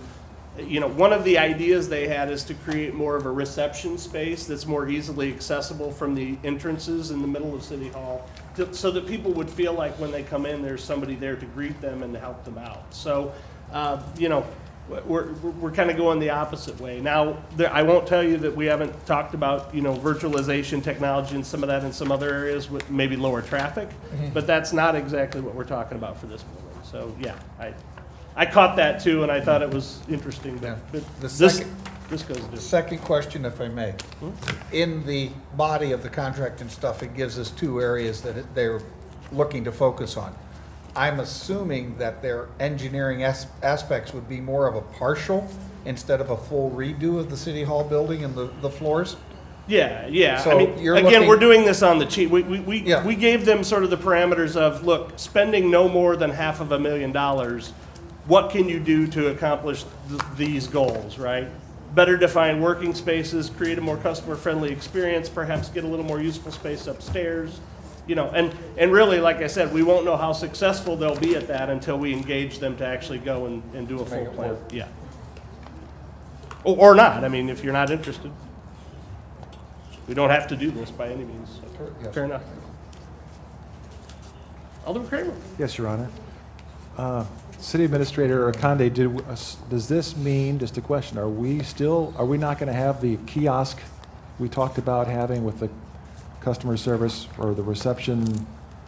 There may not be a need for a kiosk if the board approves this. This would and take that allow the place. architect to design something more And better. it would eventually save a line item on that. That was in this year's budget. We never did really do that. Is it in 18? This would be, we took it out of 18. Okay. Instead, we have this. Thank you. Yeah, and again, folks, I mean, we don't really know what this will be like because we haven't, that's the whole point, right? Is we want to engage the architects to draft a design that will be consistent with our overall plan, right? Which, if it's customer kiosks and you don't like customer kiosks, then, then once the plan comes, you can object. But we won't know, I don't anticipate that'll be the case, but,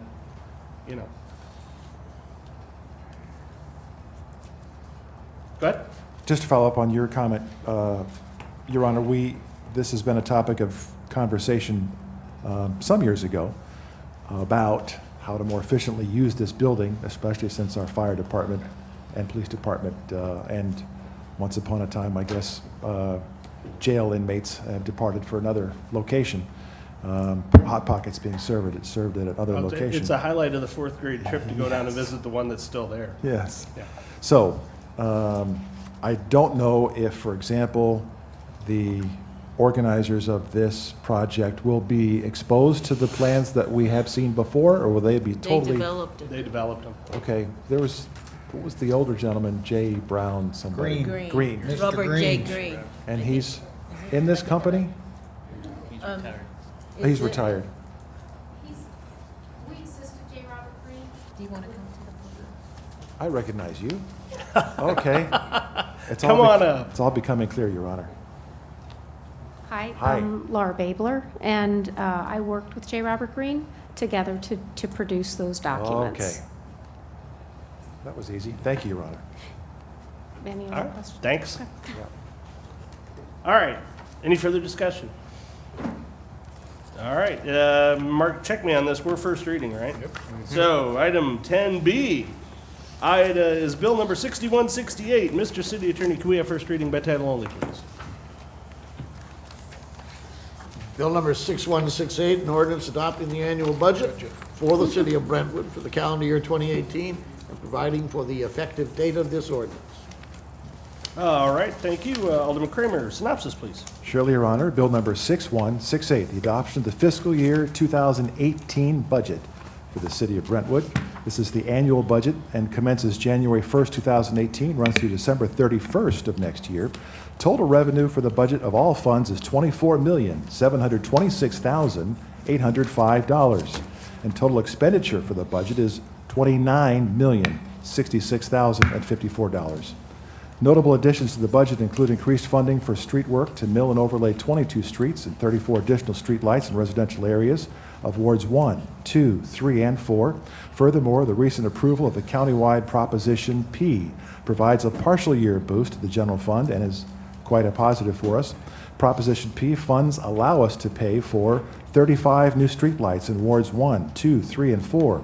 Personal protective equipment that includes shin, forearm protection, and ballistic helmets for police officers, ballistic helmets for firefighters, training and ammunition for the police department, the CALEA accreditation manager, furniture for the firehouse multipurpose room, fire station alerting system, the citywide emergency preparedness training, firearms training, ballistic vests, uniforms and equipment for new police officers, health and wellness equipment for the fire department, and the opportunity to secure a permanent location for firearms training fire range. Lastly, funds are budgeted to be transferred from the general fund operating reserves, the stormwater and parks operating reserves, and the capital improvement fund reserves to continue the Manchester Renewal Project. The Ways and Means Committee has reviewed and budgeted, and unanimous motion was made for approval for it to be forwarded, as it's stated this evening, for Board of Alderman consideration. The language is in Bill number 6168. All right, thank you. At this point, I'd ask City Administrator Akande if she'd like to say anything about the budget. I know there's a couple things that might be slightly different than last it was looked at, so. Thank you. So, thank you, Alderman Kramer. Thank you, Mayor Thornton. You just read an executive summary of what is in the budget for your consideration this evening.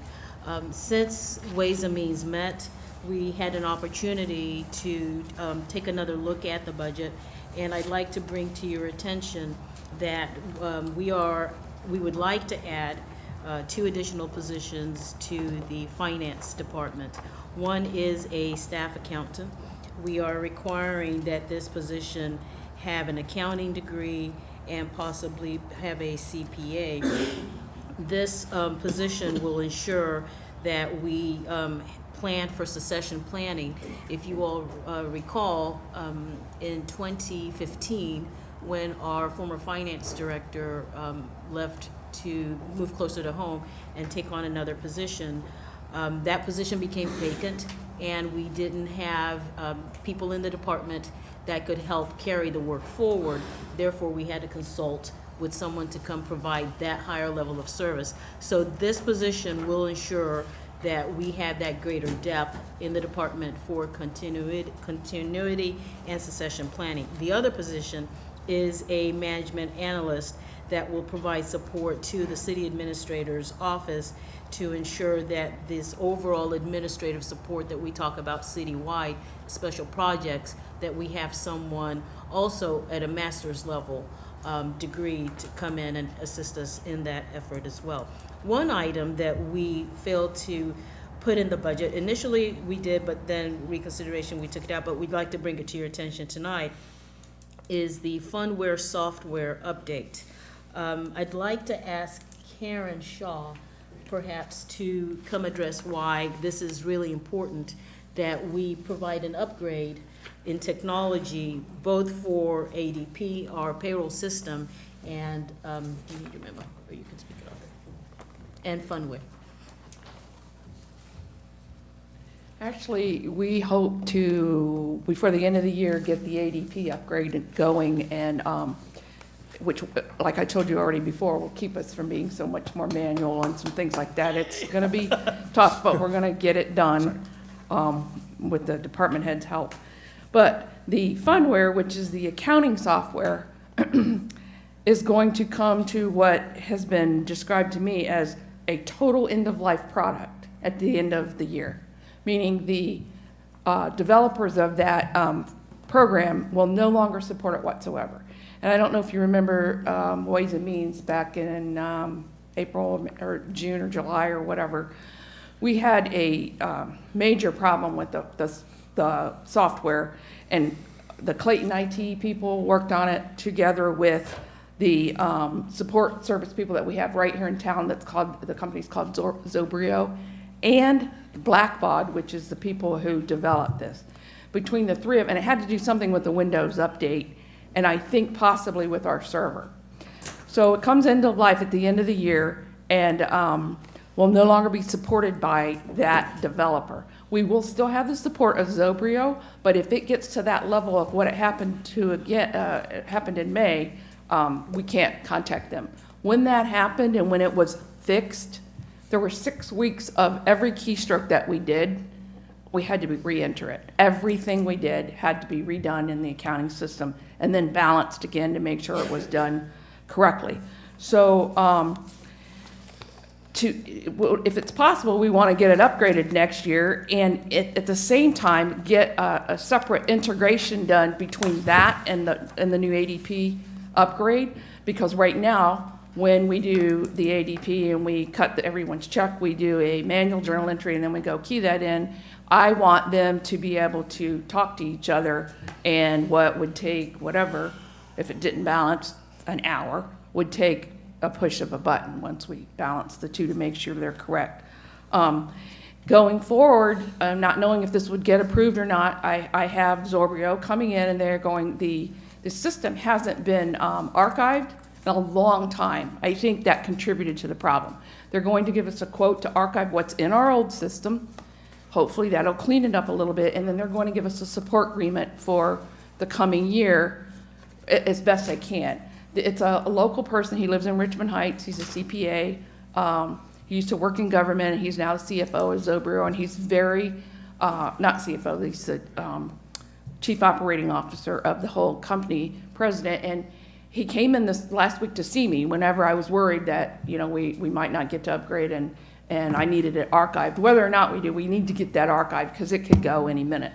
So the point of the matter is, if we can get the upgrade, we did pull it out originally, talking with Larry, but it's just a matter of when's it gonna, not if it's gonna go, it's gonna go. It's very old. It's at least from 2003, I think I looked, but when he came in last week, he saw something else where one portion of it goes back to 2002. So it's a very, very old system. It still has a lot of manual things. This whole budget would be a lot easier if we had an upgraded, some kind of upgraded system that I could put stuff in and then push some buttons and it spit it out. That is not how that booklet in front of you is put together. It's a cut and paste and go back, and that's why errors get made. It's just too hard to keep up with every little chart and graph that you make one simple change to. When every time Bola would come to me and make another change, I'd be, oh, here's another hour's worth of work. So that's several of the reasons why, but the most important is it becomes end of life at the end of the year, December 31st. Any Alderman questions? Leahy. So what's the replacement plan for the fundware? If we can get it in the budget. I mean, but is do- there an upgrade to it that you're getting, or is there? Well, I think we'd probably do an RFP just to be sure to go out for requests for whatever. What I do like about Fundware right now, or in their upgrade, is the history that we would be able to bring over. What I'm not sure if I trust is another company taking our history or whatever and bringing it over correctly, because we do go back a lot of times, far Sure. back to check into things. But again, that's not a stumbling block. I'm sure any other company could probably guarantee that they could fix that. So it would come down to price. One of the other companies out there, from my understanding, they sell a package deal, which is the business licenses and occupational licenses. We already have that on MyGov. Right. Fundware is separate. It's just the accounting. It's specialized to government. But I think we'd still do an RFP to cover our bases and make sure that we're getting the best that we can for the city for our dollars. Would there be an opportunity, since we have a shared IT resource with Clayton, that maybe we could use the same system they're using to get some synergy? From my understanding, it's older and worse than ours. So- I think they're looking into, I already asked that, this is why I know that. I asked should Larry. interject, we were part of 4 or 5 cities back in 2012 that did a joint RFP to see, because we all knew that it was coming to end of life, so we all knew that we needed, to move forward. Of those 5, I believe 2 of them, Richmond Heights and the city of De Pere, have already implemented a new system. So, and it works wonderfully for them. So obviously we have an opportunity to talk to them as we develop the RFP and go out. I think that system is the one that has the business licenses and occupational in it. So it would just be a matter of comparing everything to see what works best for the city. And just FYI on that, I mean, we're doing pay-as-you-go with MyGov, so, and I don't know how much of it we've implemented, but I can tell you this, that tight integration is not necessarily a bad thing. Right. Alderman Leahy. Karen, did I understand you that part of our problem earlier in the spring was not only this program running out and not being fully stored, but it had a problem with our operating system also? I can't really answer that. All I know is for probably a week every day, 3 different IT groups, ours, Thorbrio, and the developers were all on the phone, and we still had to re-enter 6 weeks worth of data. So if I go to this My Fund arrangement, You mean an upgrade?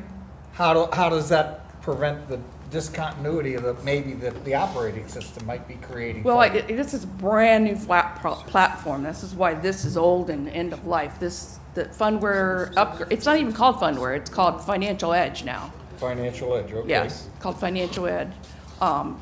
It is the upgrade that you call it. The other one's called Encode that Bola was talking about, and I think there's a third one out there, but I don't know anything about it. And you'd go out for an RFP to Oh, find yeah. out what the cost of bringing this program in and getting us online? Of anybody that wanted to bid. Alderman Dimmitt. Thank you, Mr. Chairman. So Karen, the cost of the fundware, that's not modeled into the 2018 budget? It is not. Okay. I then have other questions about the budget. You want to take that up now, or? I haven't finished my presentation. Yeah, no, probably not. Alderman Plufka, did you have a question about the fundware? I was going to ask a question about the budget. I can Okay, wait as so well. let's let. The remaining item is, during Ways and Means, the committee recommended that we remove $150,000 from the capital budget that would have been for the audiovisual upgrade in this room. So I would like to ask the board to reconsider that. We will be implementing some upgrades in the city administrator's office. It's called the Agenda Management System. And what it will do is it will ensure that we as staff are able to upload the different information, legislation, memos, supporting documentation within the appropriate deadline. And it will go through a different review process, starting with finance, Karen, Lori, and city attorney, and then me, ultimately the city administrator, to ensure that we have a system that flows properly, that's more efficient, whereby Lori and I are not here late into the night trying to put these packets together and still finding errors after it's gone out. And we would like to interface this with the upgrade that will go on in this room. If you all have ever had a chance to watch the meeting on BTV, you can barely see our faces. You can barely see your face. You can see that the camera angles don't move a whole lot. We're always having to remind people to speak into the microphone. So that will give us an opportunity to have those upgrades in place. I'd like to ask Mayor Thornton if it's all right to have Janet also step up, because she's been working with the IT staff, she's been working with Tech Electronics, our consultants that have been bringing forward to us the different improvements that we can hope to achieve in this space. So please bear in mind, I am not an IT expert. And my IT experts are not here tonight, so I will do my best to explain the system. I know for those who are at Ways and Means, we had Larry really give a detailed explanation of what we've gone through. Kind of going back to actually when I interviewed for my position, I knew Bola had mentioned this project that had been identified as a priority, upgrading the AV system in the chambers. So I've been working on it with our IT team since I started, and we have put our heads together and really looked at what the current system is, and right now we really have very outdated analog equipment. It's a very complicated system. We have a third party that needs to be here to actually work the equipment and then to afterwards upload and code and do everything that needs to be done to actually get it to even YouTube and to Brentwood TV. So the IT team and I engaged a third party, a pro bono consultant who's been helping us, who has done a lot of work with other council chambers and different AV systems. Really worked with him to get an idea of what could we design for this facility that would meet the needs that had been identified by the board in previous years. This project actually has been budgeted in fiscal year 16 and 17 for, I believe, $45,000 each year. Nothing had been done. So really, we've had the opportunity to really investigate what exists right now with technology and what could be done. And so we came up with the figure that we had budgeted originally. $150,000. Yes. And again, that's kind of based on an initial exploration of technology and what we think would work best for this building and this facility. Again, we're not at an RFP stage, so we haven't, really solicited any bids or proposals. If I may, I'm going to go back to the city administrator. You're asking for 3 different things to be put back in the budget. At present, how would you do that and balance the budget if these things are not currently in there and I'm already spending more than what the revenue coming in because I'm transferring my excess cash? So how do I accomplish this? Karen is coming up to the podium. Okay.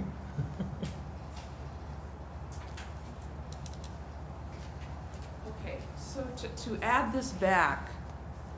All 3. Just to make the earlier point, could you turn them? Yes.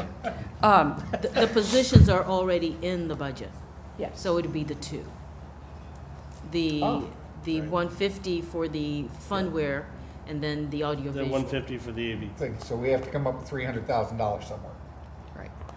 So what I did for BOLA was just take And I showed 160,000 more coming from the general fund.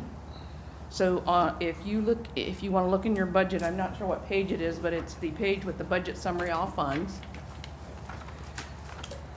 In the expenditures for the general fund, because that would be a transfer out of the general fund over into capital. Okay. And then you would increase your expenditures in capital by that 300,000. You would increase your revenue for capital by 160. And where you have to pay attention to balance the budget is what is the reserve, what's left over in the reserve. The reserve for general fund would be 14.01%. Capital improvement would be 5.12%. And your policy reads in the general fund that if you fall 10% or below, it's cause for concern. Yep. So that's how you would balance the budget. It would be an additional transfer from general fund to capital of only 160, not the 300. And it's actually, the integration that I was talking about that's part of this was 10,000 in Larry's original, the IT manager's original budget. So you're saying 10,000 of that comes back, it's already accounted for? Right. Yeah.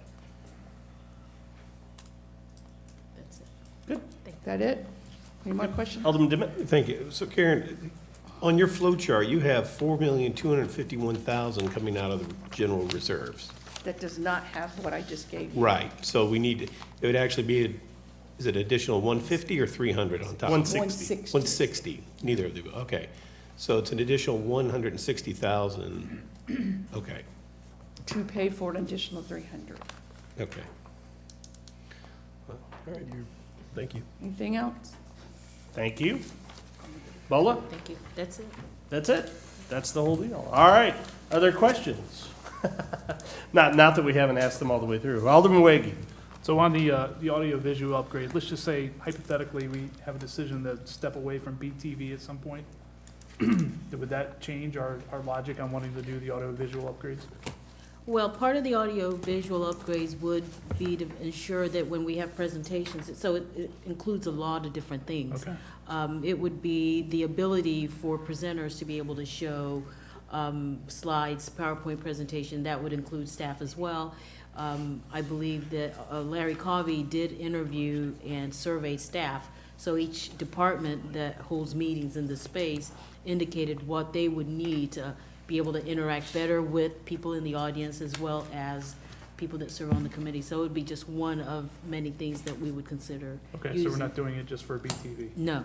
Okay, thank you. I believe the cost for BTV Yeah, is I between can, 20 so and I can share a few 50,000. things about the AV. I mean, I just happen to know a little bit about this stuff. And, I mean, the problem that we have is mostly that we have an analog source, right? So all the cameras you see in this room are analog, which means they're transmitting electronic signals back to some device back there that's putting them onto digital tape or something like that. So what we need to do is go to a digital camera system focused on, high definition pixels. That would take it, put it on an HD drive and in a format that we could convert more readily to YouTube or something like that. So, it would involve some other bells and whistles with respect to a better place to put, maybe a screen that drops down and does presentations and some of that kind of stuff. But the bulk of what you would be getting for that money would be the ability to do everything in a high definition kind of real-time format, a digital format, as opposed to analog. That's mostly what you get for that money. The other thing it would do is it would probably allow us to do something like a real-time, rather than the cart that we, I champion for a few $1,000s for remote attendance at meetings. You could probably use such a system much more easily to do remote attendance at meetings and things like that. I don't know that that's a reason to do it, but it certainly would facilitate those types of things much more easily than what we currently. Considering this side of the board, I think we would need low resolution cameras. Well, there have been a number of requests that we keep the analog because you can't see faces and, yeah, right, exactly. Alderman Dimmitt. Thank you, Mr. Chairman. I'm going to try and speed this up. So Bola, just to compare what the budget that came out of committee, there are some changes. It's on page 18 of the proposed budget. let me know when you're there. I only have about 3 or 4 questions. Okay. Okay. So the very first, under general fund administration department, that changed from 776,000 to 922,000. That's because of the 2 positions that you're That's requesting. Okay. And 3 lines down, 2 lines, municipal operating expenses has increased by about $160,000. Do we know why that is? Karen, That's the fund, it's on the flow chart. The municipal operating is the transfer out, I think, the 160. Municipal Yes, operating it is is. actually out 4 But million. why- That's the transfer out to general. That's a transfer out of To the general cap- into, To the capital. That's the 4 million. that's the additional Where did 160. the 160? Oh, so it is, I thought the 160 wasn't in the budget. No, well, I don't want to 4 speak to million. that number. But I think that's what that addition is, from what I could see. Okay. Oh, we added, another reason for the cost in administration was the administrative assistant Right. that was in the fire department is now part of the Oh, administration budget. Okay. Right. All right. So back to the municipal operating expense, that increase of 160,000. That- Karen, I don't know what that was. What line are you reading? Hmm? Which simply to, I'm sorry. What, Alderman? He's comparing it What? to what went to the budget, Ways and Means Committee. Oh, I'm versus- sorry. Yeah, Okay. No, I'm It sorry, was- yeah. right. No, just for the boards, what came out of committee is different. Oh. What we have in front of us is different than what came out of committee. I'm trying to get an explanation for the Are you differences. talking about the transfer? Now, I don't know. See, I didn't think the transfer was in the budget. That's what I'm confused about. Which transfer, the 160? Yeah, It was in the budget, but on a different line. I had it on the wrong line. I was confusing it with Eric's governmental grant money that he thought he was going to get. Okay. But that 160 is needed in order to balance for what needs to go into the 2 other funds, 50 parks and Okay. stormwater and capital for what we want to do, for all the Okay. things we want to do. okay. The only other question I have, 2 others, the police expenditures are down compared to what came out of committee. We took 2 people out. Do what? 2 It positions. reflects a Okay. reduction in headcount. Okay, thank you. Same And then as fire. finally, Public Works Streets, what was proposed, what came out of committee was 1.639, and what's in front of us is I1.566.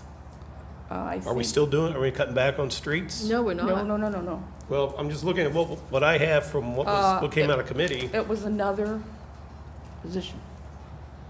out of streets, Public Works Streets, that's an elimination of a position? Well, it's one of In Public them. Works, yes. Yes. Public Works Streets? Yes. Yes. Okay. One She was position. paid out of there, yes. Okay. Great, thank you. That's all I had. Alderman Lockmiller. Well, I'm looking back on that page 10 and go down to stormwater, the assigned fund balance. Am I missing something? I thought we had 800,000 in that reserve for 2017. Yeah, we've been spending it this year.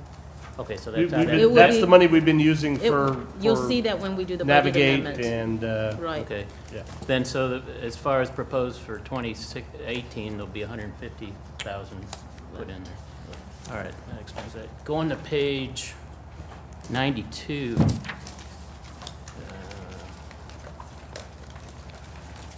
Is there any way we could footnote, if we look at patrolmen, you know, it was asked for a couple of patrolmen in 2017, but then we did the study that said we really don't need it. At first glance, it looks like we're eliminating patrolmen. No, and you know, the document that went to Ways and Means, we footnoted that at the bottom, that it was it was requested, but it was never funded. Right. And in this revised copy, we forgot to carry it over, so we need to footnote that again in here. Okay, thank you. Any further questions? Okay, seeing none, we will move on. At this point, we've been going for 2 hours, 10 minutes. I'm gonna ask the board, do we need a break? Or do you wanna press on? But we are, I'm sorry to say, folks, we are probably not even halfway through this agenda. So I don't know if there's gonna be, I mean, I don't know how much discussion there's gonna be on future items, so I can't say, but If we'd like to take a 10-minute break, I'd entertain that motion. Your Honor, may I ask for a break, please? Second. Moved and seconded that we adjourn for, let's call it 10 minutes. Is there any discussion? All right, seeing none, all in favor say aye. Aye. Are there any opposed? We'll be adjourned for 10 minutes.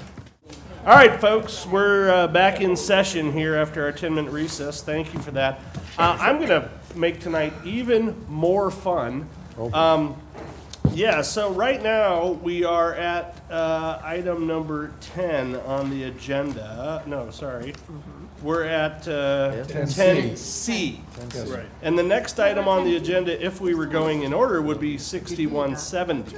No. However, we have a number of folks who are here specifically to hear certain or answer questions with respect to certain items on the agenda. So if the board would indulge me, what I propose to do is move directly to item 12 on the agenda, which would be the bills that are to be given the first and second reading, and then circle back and pick it up under bills to get the first reading.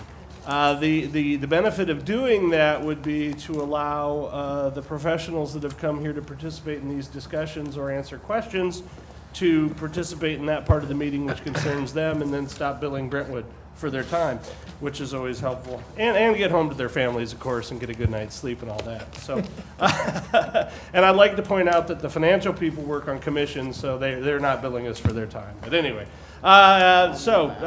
with the board's indulgence, I'm going to move directly to item number 12 on the agenda, and I'm going to call for the first reading of bill number 6172 by title only, please. Bill number 6172, first reading, an ordinance authorizing the purchase of real property located at 371 Marshall Avenue in Brentwood, Missouri. Thank you. Alderman Kramer, could we have a synopsis? Surely, Your Honor, Bill 6172 covers the property acquisition at 371 Marshall Road in Webster Groves, Missouri, our neighbor. An ordinance authorizing the purchase of real property located at that address. It's reasonable and necessary to acquire this 4.43 acre parcel for the purpose of enhancing the city's protection against flooding, revitalizing a critical commercial corridor, the city of Brentwood, and in order to protect the health, safety, and welfare of the people in the city of Brentwood. The city has concluded its due diligence and review of the following: the title, survey, environmental reports, and appraisal report of this property. The closing date is to be December 11th, 2017, and the city will be ready to fund on that date. One important item disclosed by the survey that could be problematic is that there is no direct access to a public street from the property. However, Owen Properties has worked out a letter of agreement between the city of Brentwood and that company, where Owen Properties will agree to grant the easement post-closing once the legal description is correct and ready. This will provide the city an access easement to the property across Owen's property that is south of the creek. Also, the Phase 1 environmental assessment report states that the property was part of the Brownfields Voluntary Cleanup Program. However, that the Missouri Department of Natural Resources issued a certificate of completion for the project based on the city's anticipated use of the property as a site for flood control. According to Phase 1, there are no recognized environmental conditions on the property. In conclusion, the property located to the south of the property, 369 Marshall Avenue, is still active in the Missouri Department of Natural Resources Brownfields Voluntary Cleanup Program. However, it should not affect this transaction.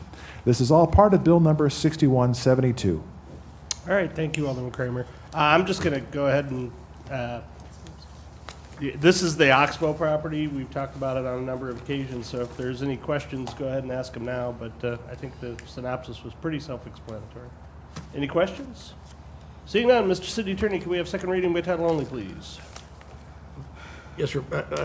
I might invite a motion to amend the bill, both as to title and text in section 1, to eliminate the references to the property being in the city of Brentwood.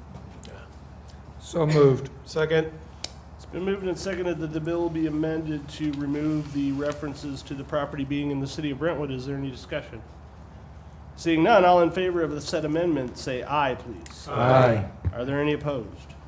The amendment passes by unanimous vote. Thank you. Mr. City Attorney, the second reading of the bill as amended by title only, please. Bill number 6172 as amended, second reading and consideration for adoption An ordinance authorizing the purchase of real property located at 371 Marshall Avenue. Your Honor, I'll make the motion to perfect Bill 6172 into ordinance form, please. Second. It's been moved and seconded that the board perfect the bill number 6172. Is As there any amended. discussion? Say? As amended. As amended, sorry, thank you. Is there any discussion on the bill?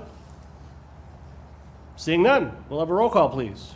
Alderman Demmett, Yes. Alderman Kramer, Yes. Alderman Leahy, Yes. Alderman Lockmiller, Yes. Alderwoman O'Neill, Yes. Alderman Plufka, Yes. Alderwoman Sims, Yes. Alderman Weggie. Yes. By a vote of 8 aye and 0 nay, we have unanimous approval. The bill passes. Ordinance number. Can I get the Sir, ordinance? can we get the proposed ordinance number, please? Oh, I'm sorry. Bill number 6172 passes, and upon signature of the mayor, becomes ordinance 4809. All right, 4809. Item 12B is the next item on the agenda. Mr. City Attorney, can we have the first reading of 6174 by title only, please? Bill number 6174, first reading, an ordinance granting an amendment to the site development plan and conditional use permit to Chick-fil-A Brentwood for a drive-through fast food restaurant for property number at 8590 Eager Road, which permits, under the provisions of Title IV, Chapter 400 of the Brentwood Code of Ordinances, the development of that site, providing the conditions of such development, and providing for the effective date of this ordinance. Thank you. Alderman Kramer, synopsis, please. Yes, Your Honor. In general, Bill number 6174 talks about an application to amend the site plan and conditional use permit for the property, 8590 Eager Road, Chick-fil-A, and they would like to expand the outdoor seating area. This is P&Z case 17-14.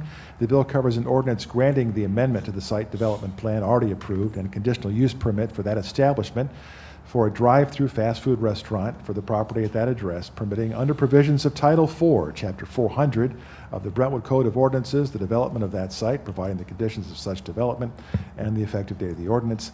This allows the expansion of the outdoor seating area. The parcel is 1.16 acres in size and is presently zoned PD, Planned Development Overlay District. The restaurant was built in 2015 and received a conditional use permit to operate the drive-through. There's an existing outdoor seating area. The owner proposes to add a second outdoor seating area, approximately 16 feet by 28 feet in the size. The Planning and Zoning Commission recommends an approval, amend the site plan and conditional use permit to expand the outdoor seating area by a vote taken of 9 in favor, 1 opposed. Since the site plan approval is for the expansion of the outdoor seating area only, it's requested the bill be considered here this evening for the first and second reading. This is Bill 6174. Thank you, Alderman Kramer. Are there any questions? Well, all right. You asking for questions? Well, I was going to say, Assistant City Administrator Kirkmeyer is here if there are questions for her or if there are general questions. I do have a question for her. Okay, great. Getting to the public comment that was made earlier tonight, I read your report. You don't anticipate that this expansion of the outdoor seating is going to lend to any additional traffic than what is already going to that restaurant? I think it's just going to be a choice for people whether they want to sit outside or Right. inside or still pick up their food or go through the drive-through lane, so. Thank you. That's all the questions I have, Mr. Mayor. Alderman Lockman? Lisa, was there any discussion? I know we're already giving them an allowance for site coverage. Right. Any discussion on finding additional green area that you're taking green area away? Was there Sure. So there was in the original ordinance that was adopted, the density bonus was given. So removing this green area and putting in the patio actually bumps up that maximum coverage by 0.5%. So it's still under the 80%, still within the 15% that could be granted. What I would say about that is that the density coverage, that bonus is to be given when there are amenities that are added to the site. So amenities do include the landscaping, if you have exceptional landscaping, pathways, but also outdoor seating areas is considered an amenity. So to me, you're trading, you're getting more landscaping, plus you're getting another amenity, which you should consider in part of granting the bonus. Other questions? Alderwoman Sims? Why are we doing a first and second reading of this? Thank you, my question too. Is there an urgency? I've got to that- confess, because the planning and zoning asked us to, is So, that, well- but really, they can't do that, actually.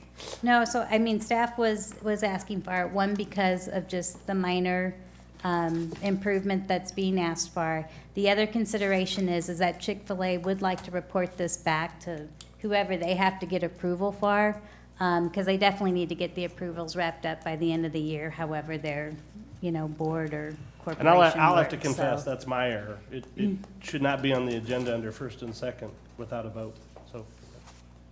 Okay. My fault. That was my question. But certainly you can make a motion to not have the second reading. I mean, well, actually, we haven't done the second reading, so. But clearly that's what the applicant would like, and clearly that's what staff is recommending, so. We do say this in the synopsis that we are requesting. Yeah, but it's, first and second again, my reading. fault. It should never go on the agenda for first and second without a vote of the board. My apologies. Any further discussion? Okay, at this point, I'm just going to check the conscience of the board on this one because it's my mistake. So if you would like to not have a second, well, no, sorry. If you object to having a second reading on the bill this evening, if you'd say aye, please. Is there anyone objecting to have a second reading of the bill? And again, it's my fault. I apologize. No objection, so we'll have a second reading? All right, but again, my fault, sorry. Great, we'll move to the second reading. Mr. City Attorney, can we have second reading of 6174, please? Bill number 6174, second reading and consideration for adoption. An ordinance granting an amendment to the site development plan and conditional use permit to Chick-fil-A Brentwood for a drive-through fast food restaurant for property numbered 8590 Eager Road, which permits, under the provisions of Title IV, Chapter 400 of the Brentwood Code of Ordinances, the development of that site, providing the conditions of such development and providing for the effective date of this ordinance. Thank you. Your Honor, I'll make the motion to perfect Bill 6174 into ordinance form. Second. It's been moved and seconded that the board perfect bill number 6174 in an ordinance form. Is there any discussion? Seeing none, we'll have a roll call, please. Alderman Demmett, Yes. Alderman Kramer, Yes. Alderman Leahy, Yes. Alderman Lockmiller, Yes. Alderwoman O'Neill, Yes. Alderman Plufka, Yes. Alderwoman Sims, Yes. Alderman Weggie. Yes. Bill number 6174 passes, and upon signature of the mayor, becomes ordinance 4810. All right, very good. Yeah, it's actually just occurred to me, folks, I apologize for that error, but it occurred to me, I haven't been at the last two meetings, so I've lost track of what we've done first and second readings on, so I apologize. That's why it happened. Yeah, I'm like, wait, why didn't I usually I'm pretty good about that, but yeah. So next bill is 6175. Mr. City Attorney, can we have first reading by title only, please? Sorry, this is. We're not this- going back to- Yeah, so you'll find this under item 10E on the agenda, but we moved it down to Yep, item 12C. 12C, correct, yeah. Okay. You were not here for the fun earlier. No, sir. Yeah, well, Darn it. Maybe lucky you. Bill number 6175, first reading, an ordinance authorizing the mayor and city administrator of the city of Brentwood, Missouri to enter into and execute an agreement with Stiefel Nicholas and Company and providing for the effective date of this ordinance. all right, Alderman Kramer, synopsis, please. Yes, Your Honor. Bill number 6175, the underwriter engagement proposed refunding analysis of the Certificate of Participation, Series 2009, attached as Exhibit A. The city has interest in taking advantage of low interest rates or interest rate savings for potential advance refunding of the 2009 Certificates of Participation, otherwise known as COPs, and the approximate amount of principal, $7,500,000, used for the advanced refunding of the 2002 issue for construction of the Brentwood Firehouse and City Hall renovation. Bill number 6175. All right, thank you. Now, folks, I'm going to go ahead and take the questions on this one, but first I'm going to tell you that 6175 and 6176 are companion bills, right? The first bill is to engage Stiefel Nicholas. The second bill authorizes me to enter into the agreements that would to actually complete the refunding. So they're companion bills, so to the extent that you have questions at this time regarding either of those bills, I'd ask you to go ahead and send them forth. Alderman Leahy. Thank you, Your Honor. If we refinance all of this, what is the actual savings that we will have? And am I correct that it's a 23 years so that we would have to have all these paid off by the year 2025? So we have 8 years left to pay on the current bonds? No, the current bonds expire, or the current bonds are set to be paid by 2030. The 2009. Well, this says the refund of the 2002 issue. Yeah, but they were well, no, this is 2009. Not according, if you read your synopsis. and Well, I don't your read the bill- synopsis. Okay, your bill That's Alderman says, Kramer's job. your bill So, says in it's section the 1, 2000 2002. It's the Series 2009 bonds That for was the the new- 2002 borrowing. Exactly. There you go. Okay, so this pays out in 2030. Yes. So And the we- actual savings, if we do not extend the term, is $50,000 per year, more or less. So 13 years at 50,000? Correct. 15. I'm sorry? Between now and 30 is 15. No, 13. 2017, 13 2030. years. 17 to 30 is 13. Yeah, and actually, it'll be 18, 19, 20, You're yeah, right, so 13. So 13 years. you're looking at a little bit more than $600,000. Correct. Yes. Now, is that $600,000 savings, is that gross or net? Because based on the reading of the bill, we're paying $93,750 to the finance group. That's gross. The 50 is gross. That's gross, so Correct. you're gonna end up with a little bit more than 400 and something thousand. Last I checked, 600 minus 90 is, I'm sorry, yeah, 5 something. I'm sorry, 600, so So 500,000. 550, call it Thank you. 550. $500,000. Yeah. Thank you. Any further questions about either part of this? I'll ask another Sure, question go if I ahead. may. In the reading of the contracts and everything, it does state that the commission paid 12.5% is negotiable. Is it possible to renegotiate this 12.5% commission downward? Jim, can we renegotiate with you? It says in the contract it is. Well, you're welcome to discuss it. Check on it. Yeah.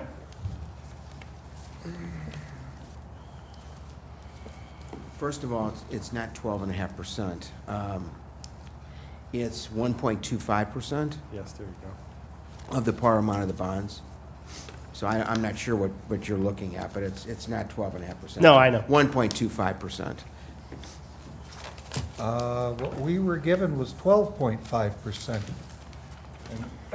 Well, I can promise you, I'm not going to sign any agreement that commits us to pay 12.5%. It was 12.5 per $1,000. There you go. $12.50. Which is 1.25%. Okay, thank you. I put the decimal in the wrong place. Okay. 12.5 per In $1,000. financial language, that's 125 basis points, is Yeah. that how that Yeah, works? Yes. okay. Now, So you already negotiated it down from 12.5. Well done. I'll take some credit, but the decimal doesn't. That's 11.25% advantage to the city. Well Nicely done, done. sir. You asked me for 6 hours of my time to read through all this and then told me we changed it twice When today. he goes back and explains that he lost all that, he's gonna have a... Yeah. Yeah, you've lost Jim as partnership at Stiefel, but, yeah. Well, his last name's Leahy, it can't be bad. Okay, Jim, am I right that we're looking at about $93,700 commission that you all get out of this? No, I understand where you're getting that math Okay. from. But let me just explain, what you have is a parameters ordinance, okay? Because we want to be able to take advantage of market conditions not necessarily tied to a meeting date. And so that's to your advantage. And so the parameters in your ordinance, we fully expect to do way better than all of those parameters. Let me give you a couple examples if I could. The par amount that we expect the bond issue to be, $4,555,000. So if you take the our fee, 1.25, our fee is in that case would be $56,937. It refers to interest rates in there. In savings and things like that. Those are all just You projected Yeah. higher with the hope that you could come down. We expect the NPV savings, the net of all costs, so after you've paid cost, in today's dollars, okay, we expect it to be about 8%. That says 3%, okay? So that's the way these, others may want to comment on it, but that's typically the way these ordinances work, because we wouldn't want to say that it's 8% and it turns out to be 7.75%, and then we can't proceed. We'd have to call another meeting, and you could lose the opportunity in the marketplace. So typically, the way these things work, you build in a cushion, and that's the way that works. I find that in the years I've been doing this, which is a long time, I've been working with you guys since Yes, sir. 1998. You know, that's always disturbing to people, and I understand to councils when they see those numbers, and then they're not really realistic. What they're going to be better than that, but that's why we do it. Thank you, sir. I do appreciate it. Jim, that extra money can be transferred to the mayor's account, correct? I get a finder's. Alderman Dimmitt. Thank you. Mr. Leahy? Yes, sir. Here. You were at the presentation at the rec center about the Manchester Renewal Project. Yes, sir. And there was some discussion about financing that, and one of them came up with refinancing, I thought it was this, and it would result in $700,000 annual savings. You are correct about that, but let me explain a little bit with respect to the numbers. So I wanted to say that this came about, this refunding really came about as a result of discussion of that project.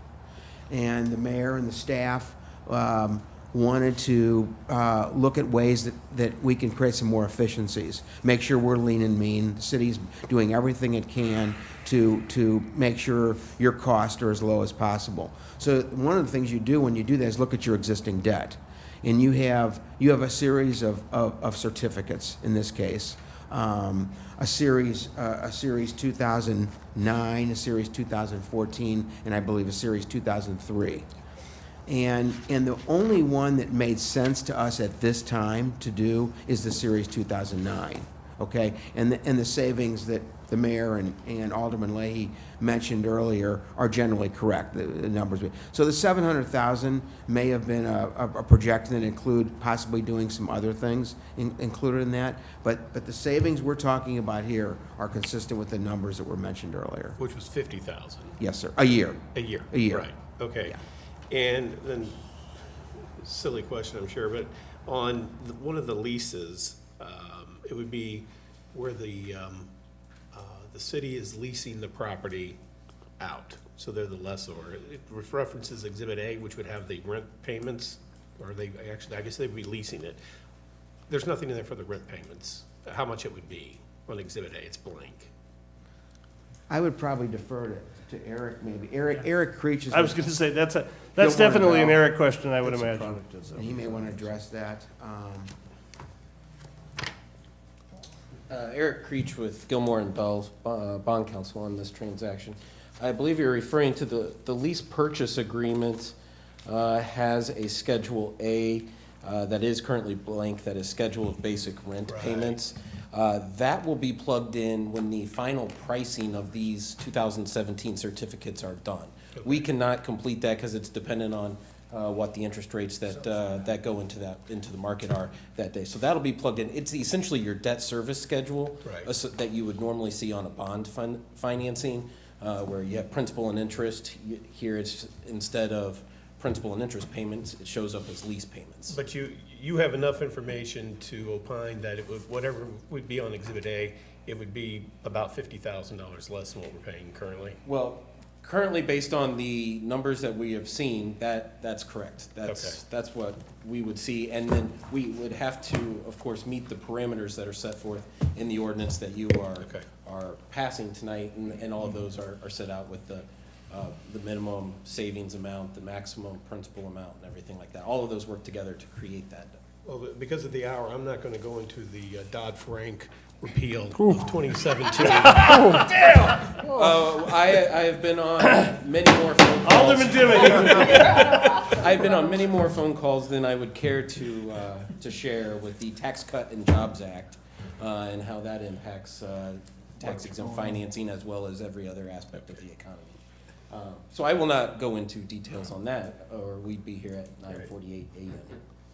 I won't be. Any further questions? Okay, thanks a lot, guys, appreciate it. Just to further resolve Alderman Dimmon's question, the parameters in the ordinance guarantee the minimum we've talked about. Oh, okay. Everything else is better. Yeah. And, you know, if past experience is any teacher, we're gonna do significantly better than that by our friends at Stiefel, so, yeah. All right. Mr. City Attorney, could I have the second reading of Bill number 6175 by title only, please? Bill number 6175, second reading and consideration for adoption. An ordinance authorizing the mayor and city administrator of the city of Brentwood, Missouri to enter into and execute an agreement with Stiefel Nicholas and Company and providing for the effective date of this ordinance. Chair would entertain a motion to adopt. They're perfect, sorry. So moved. Second. It's been moved and seconded that the board perfect Bill number 6175 into ordinance form. Is there any discussion? Seeing none, we'll have a roll call, please. Alderman Demmett. Yes. Alderman Kramer. Yes. Alderman Leahy. Yes. Alderman Lockmiller. Yes. Alderwoman O'Neill. Yes. Alderman Plufka. Yes. Alderwoman Sims. Yes. Alderman Whitey. Yes. Bill number 6175 passes, and upon signature of the mayor, becomes ordinance 4811. All right, thank you. And Mr. City Attorney, Bill number 6176, can we have first and second reading successively by title only, please? Bill number 6176, first reading. An ordinance authorizing the city of Brentwood, Missouri to enter into a lease purchase transaction, the proceeds of which will be used to pay the cost of prepaying the outstanding certificates of participation, City of Brentwood, Missouri lessee, Series 2009, and authorizing the execution of certain documents and actions in connection therewith. Bill number 6176, second reading and consideration for adoption.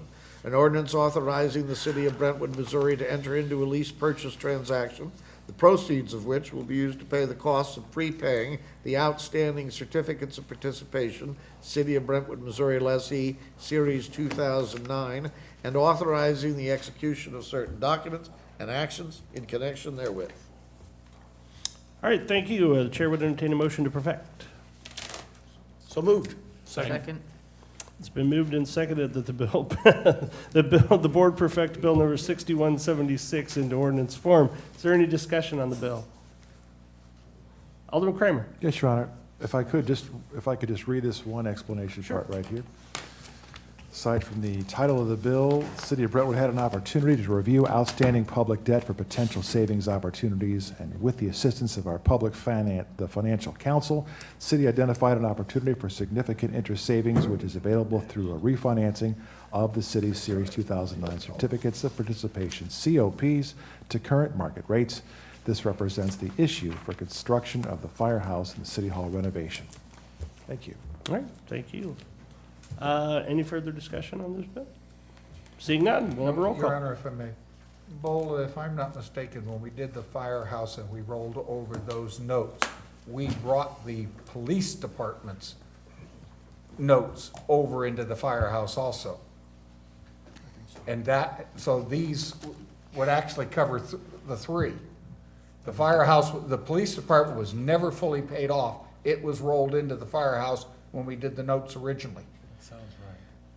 If the question is whether or not the references in the synopsis or otherwise is adequate, that's a question for you all for your concern. It is Series 2009. Whatever's in them is in them. That's it. Thank you. Very good. Any further discussion? Seeing none, roll call, please. Alderman Demmett. Yes. Alderman Kramer. Yes. Alderman Leahy. Yes. Alderman Lockmiller. Yes. Alderwoman O'Neill. Yes. Alderman Plufka. Yes. Alderwoman Sims. Yes. Alderman Whitey. Bill number 6176 passes, and upon signature of the mayor, becomes ordinance 4812. All right, very good. That concludes item number 12 in the agenda, so we're going to proceed directly to item number 10C. Thanks, fellas. Appreciate you hanging out. Thank you. All right, so item number 10C, back under bills to be given a first reading. is Bill number 6170. Mr. City Attorney, can we have first reading by title only, please? Bill number 6170, first reading, an ordinance approving an agreement with Unicom Art for a community engagement and communications program for the Manchester Renewal Project. All right, Alderman Kramer, synopsis, please. Yes, Your Honor, Bill number 6170. This covers an ordinance authorizing our mayor and our city administrator to execute a professional services agreement on behalf of the city with Unicom ARC. The Manchester Renewal Project is a complex, multi-phase, multi-year project that will require funding sources and benefit from public support. And the city recognized a timely need to develop a strategy and execute a comprehensive plan for public education, community engagement, and communications about this project. That's all made possible with the language contained in Bill number 6170. All right, thank you, and I understand that Janet has information or can answer questions, if anybody has them.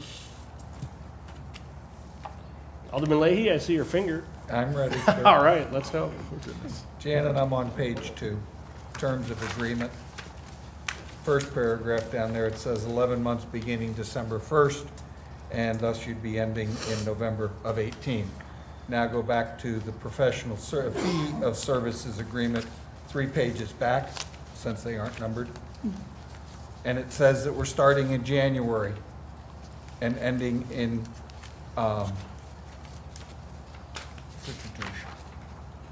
December 1st. to work with. That would put you out in December of next year, I think. Right, the actual agreement is from January until early November in 2018. If we start work in December, that would be no fee. Understand, but you've got it listed in 2 different arrangements. That was the conflict I had when I read it. Okay. I'm looking at our city attorney, he's reading the document, so. Yeah. The fee service gives you really what you're doing in the way of where the bill is, but you're telling them you're starting earlier and ending earlier, but in the. Well, I can tell you that the whole idea is basically to have them end work in early November because that's when the election is. And so to the extent it's a campaign to educate vis-a-vis an election, that would be the reason for the ending date. But, I mean, my view is it's an important campaign because it, They count December as part of the 11 month, but the first month, which is this month, would be at no cost. So they will charge the city for 10 months. Thank you. that makes, Alderman That was Dimmitt? the only question they had. How, this is not spending tax dollars to promote, it's not. No, so the idea is that they would help us develop an educational program. And then not just education for the citizens, but also education for people who might want to give us grants, for people who, I mean, you know, a comprehensive educational program about the project. So instead of me putting together little PowerPoint presentations and running, you know, they would help us develop materials that we could give to people for education on this rather complicated project, be it with respect to financing, execution, benefits. Sure. You know. Perfect exact- sense. Okay, and the cost of this is $45,000, but that does not include the cost of any experts, right? Sorry, what was the question? It Experts? doesn't include the cost No. of hiring any experts. I thought I read The that. experts have already been hired. They're the engineers and the consultants that we already have a Under this contract agreement? with. No, not under this agreement, but other agreements that the city I has. think what Bola is saying is that any experts that we need to flesh out the educational plan are already on the city's payroll and have already done most of the work that would be required. Exactly. You talking about the part of this agreement that refers to experts? Yes. Okay, that's fine. Yeah. That we would make our experts available to them so that they could work with them to develop the educational materials. All right. But we certainly wouldn't anticipate them hiring any additional experts on Right. our behalf. Page 4 has that we do. Okay. have that. I guess so, yeah. Yeah, that's, Page 4 in the second paragraph does state that we will pick up the additional cost of hiring additional consultants. That's- We will because they're but we will, already yeah. on the city's payroll, so to speak. We ask them to come to board meetings, we ask them to come to board workshops. It is in their task order that we bring under new business periodically to the board. So we have already engaged these subject matter experts already. All I was trying to get to is, we're not just stopping at the 45. The fee does not include the cost of conducting a telephone opinion survey, the hiring of additional consultants, meeting accommodations such as room, blah, blah, blah.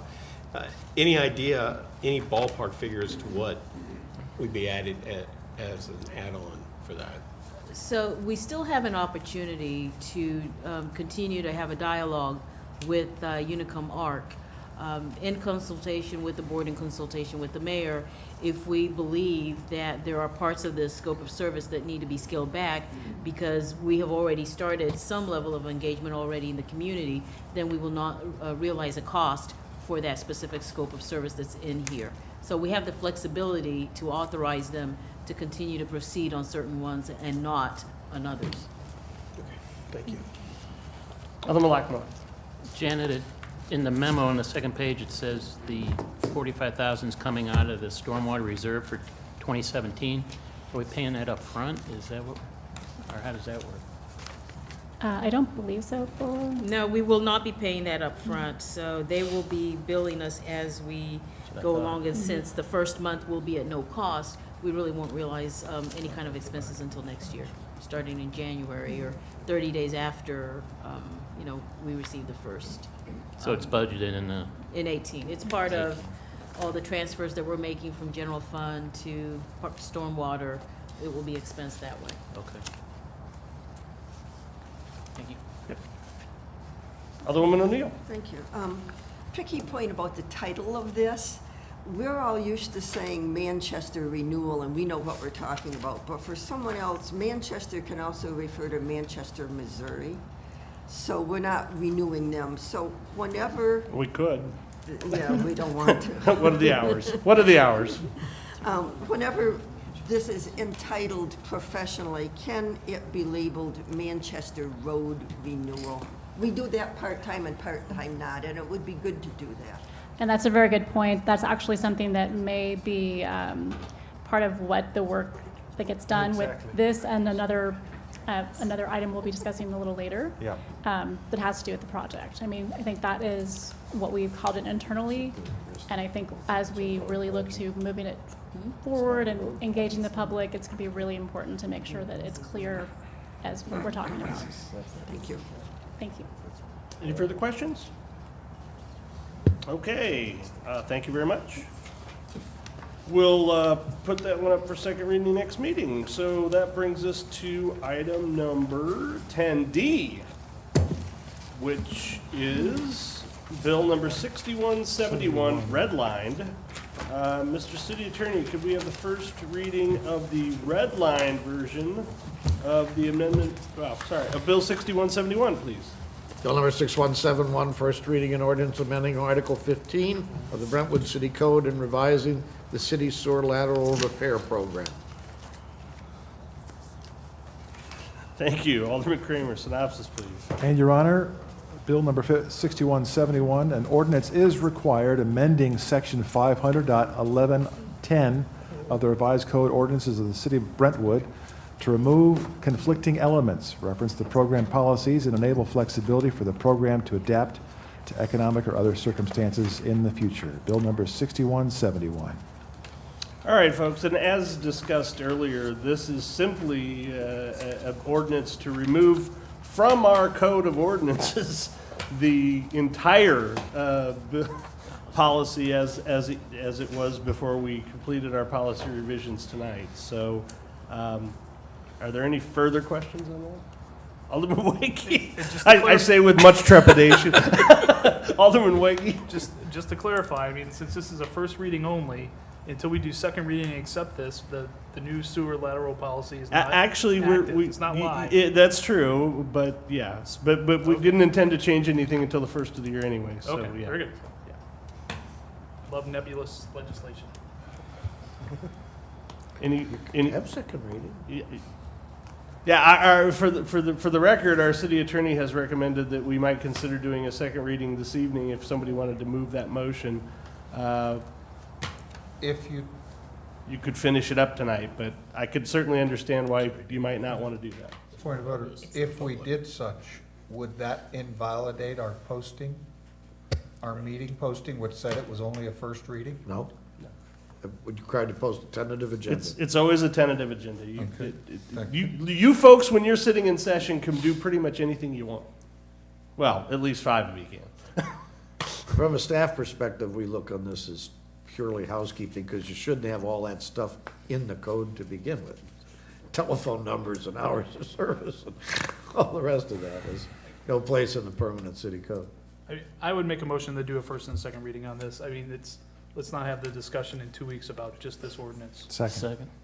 All right, so motion by Alderman Waggy, seconded by Alderman Kramer to do a second reading of bill number 6171 this evening. Is there any discussion on the motion? Alderman Sims. I would oppose that motion. It's 10 p.m. This is, I think, a substantial change in the policy, and to, we already have a loaded up agenda, and I think that would be perceived as a ramming it through.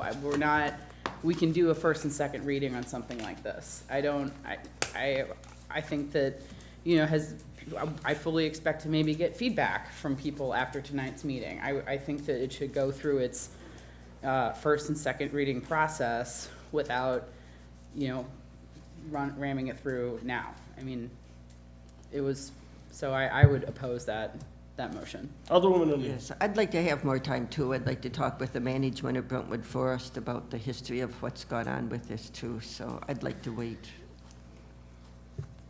Fair enough. Are we ready for the question? All right, all in favor of having a second reading this evening, please say aye. Aye. Well, raise your hand. 1, 2, 3. All opposed, raise your hand. 1, 2, 3, 4, 5. The motion will fail. 3 ayes and 5 nays. All right, we will move along to the next item on the agenda, which now I'm at a complete loss. We're moving to Resolution 13A. Let's see, 13A is Resolution 1083. Alderman Kramer, do you have a synopsis of, or the resolution itself? Do you have a synopsis? Yes, Your Honor. Great. Following the quickly moving ball here, resolution number 1083, a Missouri Department of Transportation joint cost share, 50/50 share, a resolution of the City of Brentwood declaring the Missouri Department of Transportation cost share reimbursement application for the Manchester Road improvements from Brentwood Boulevard to Hanley Road and a section of Manchester Road improvements in the City of Kirkwood to be necessary and appropriate, authorizing a submittal of a joint cost share application prior to December 29th of this year, submittal deadline for up to 50% cost reimbursements from MoDOT, and authorizing certain other actions related to the Manchester Road Renewal Project, Resolution 1083.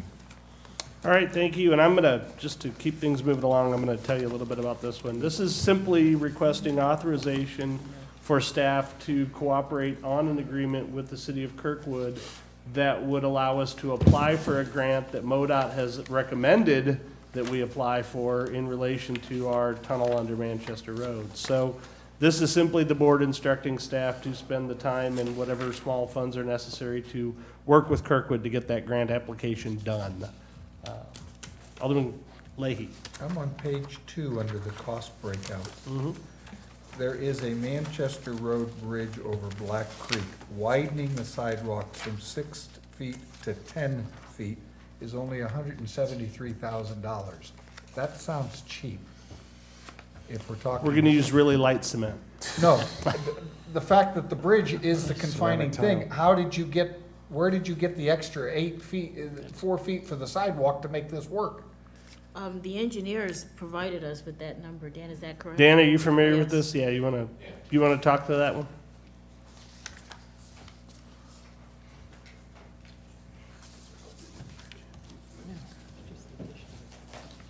In our meeting, it was discussed, and that was the number that we arrived at. It's strictly 4-foot additional width, and that would help tie to future GRG improvements.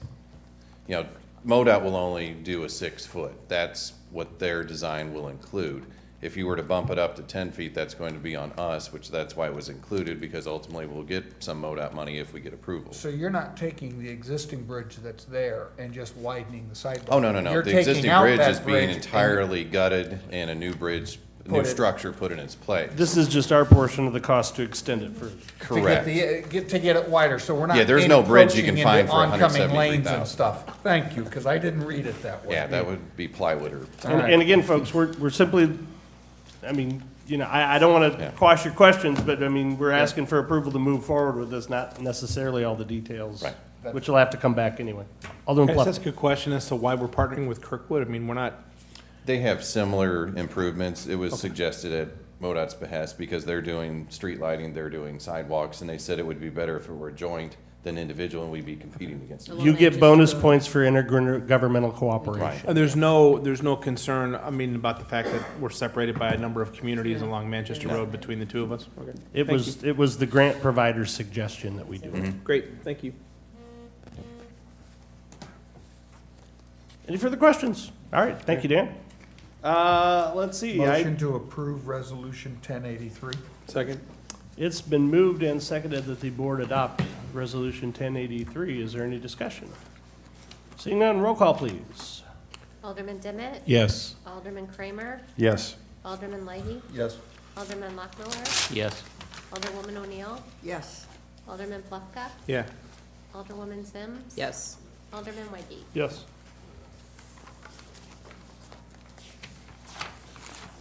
The resolution is adopted by unanimous vote. So just since it was so much fun the first time, we're going to discuss Resolution 1084 again. Oh, just kidding. Item number 14, accounts against the city. Alderman Demmett. Thank you, Mr. Chairman. Make a motion to approve the warrant list in the amount of $229,599.42. Second? It's been moved and seconded that the board approve the warrant list as submitted. Is there any discussion? Seeing none, we'll have a roll call, please. Alderman Demmett? Yes. Alderman Kramer? Yes. Alderman Leahy? Yes. Alderman Lockmiller? Yes. Alderwoman O'Neill? Yes. Alderman Plufka? Yes. Alderwoman Sims? Yes. Alderman Weggie? Yes. All right, bills are paid for another month. Reports of committees and department heads. The first one is my report. I'm going to try to keep it brief in light of the hour, but I do feel the need to update the board and anybody who might be watching at home on something that's very important. So here we go. We are proceeding with the search for a new police chief for the city of Brentwood. So what I'd like to do is bring everybody up to speed on where we're at in that process and kind of tell you what I can about it thus far. So the first thing to know is that we're working with CPSM, the Center for Public Safety Management. They have a lot of expertise in this field, and they are consultants to help us attract and then qualify new candidates for this position. Following their advice, we put together a set of criteria. That criteria was generated in part by a group of citizens that I'm calling sort of a citizens task force. What I've done is I've gotten one person from each ward and another citizen at large. I've also asked for a representative of our religious community and a representative from our business community. And then at each phase in the process, we've asked for assistance from law enforcement officers from one of our comparator cities to participate in this process. And so the idea is that by asking this group of people to help participate in the selection criteria, we get selection criteria that are responsive to the needs of the community. Now, they didn't do it in a vacuum. We were certainly a part of that process. Jason, Bola, members of the staff as well. So we put together that selection criteria. The next thing to do was to write advertisements and solicit applications for the position.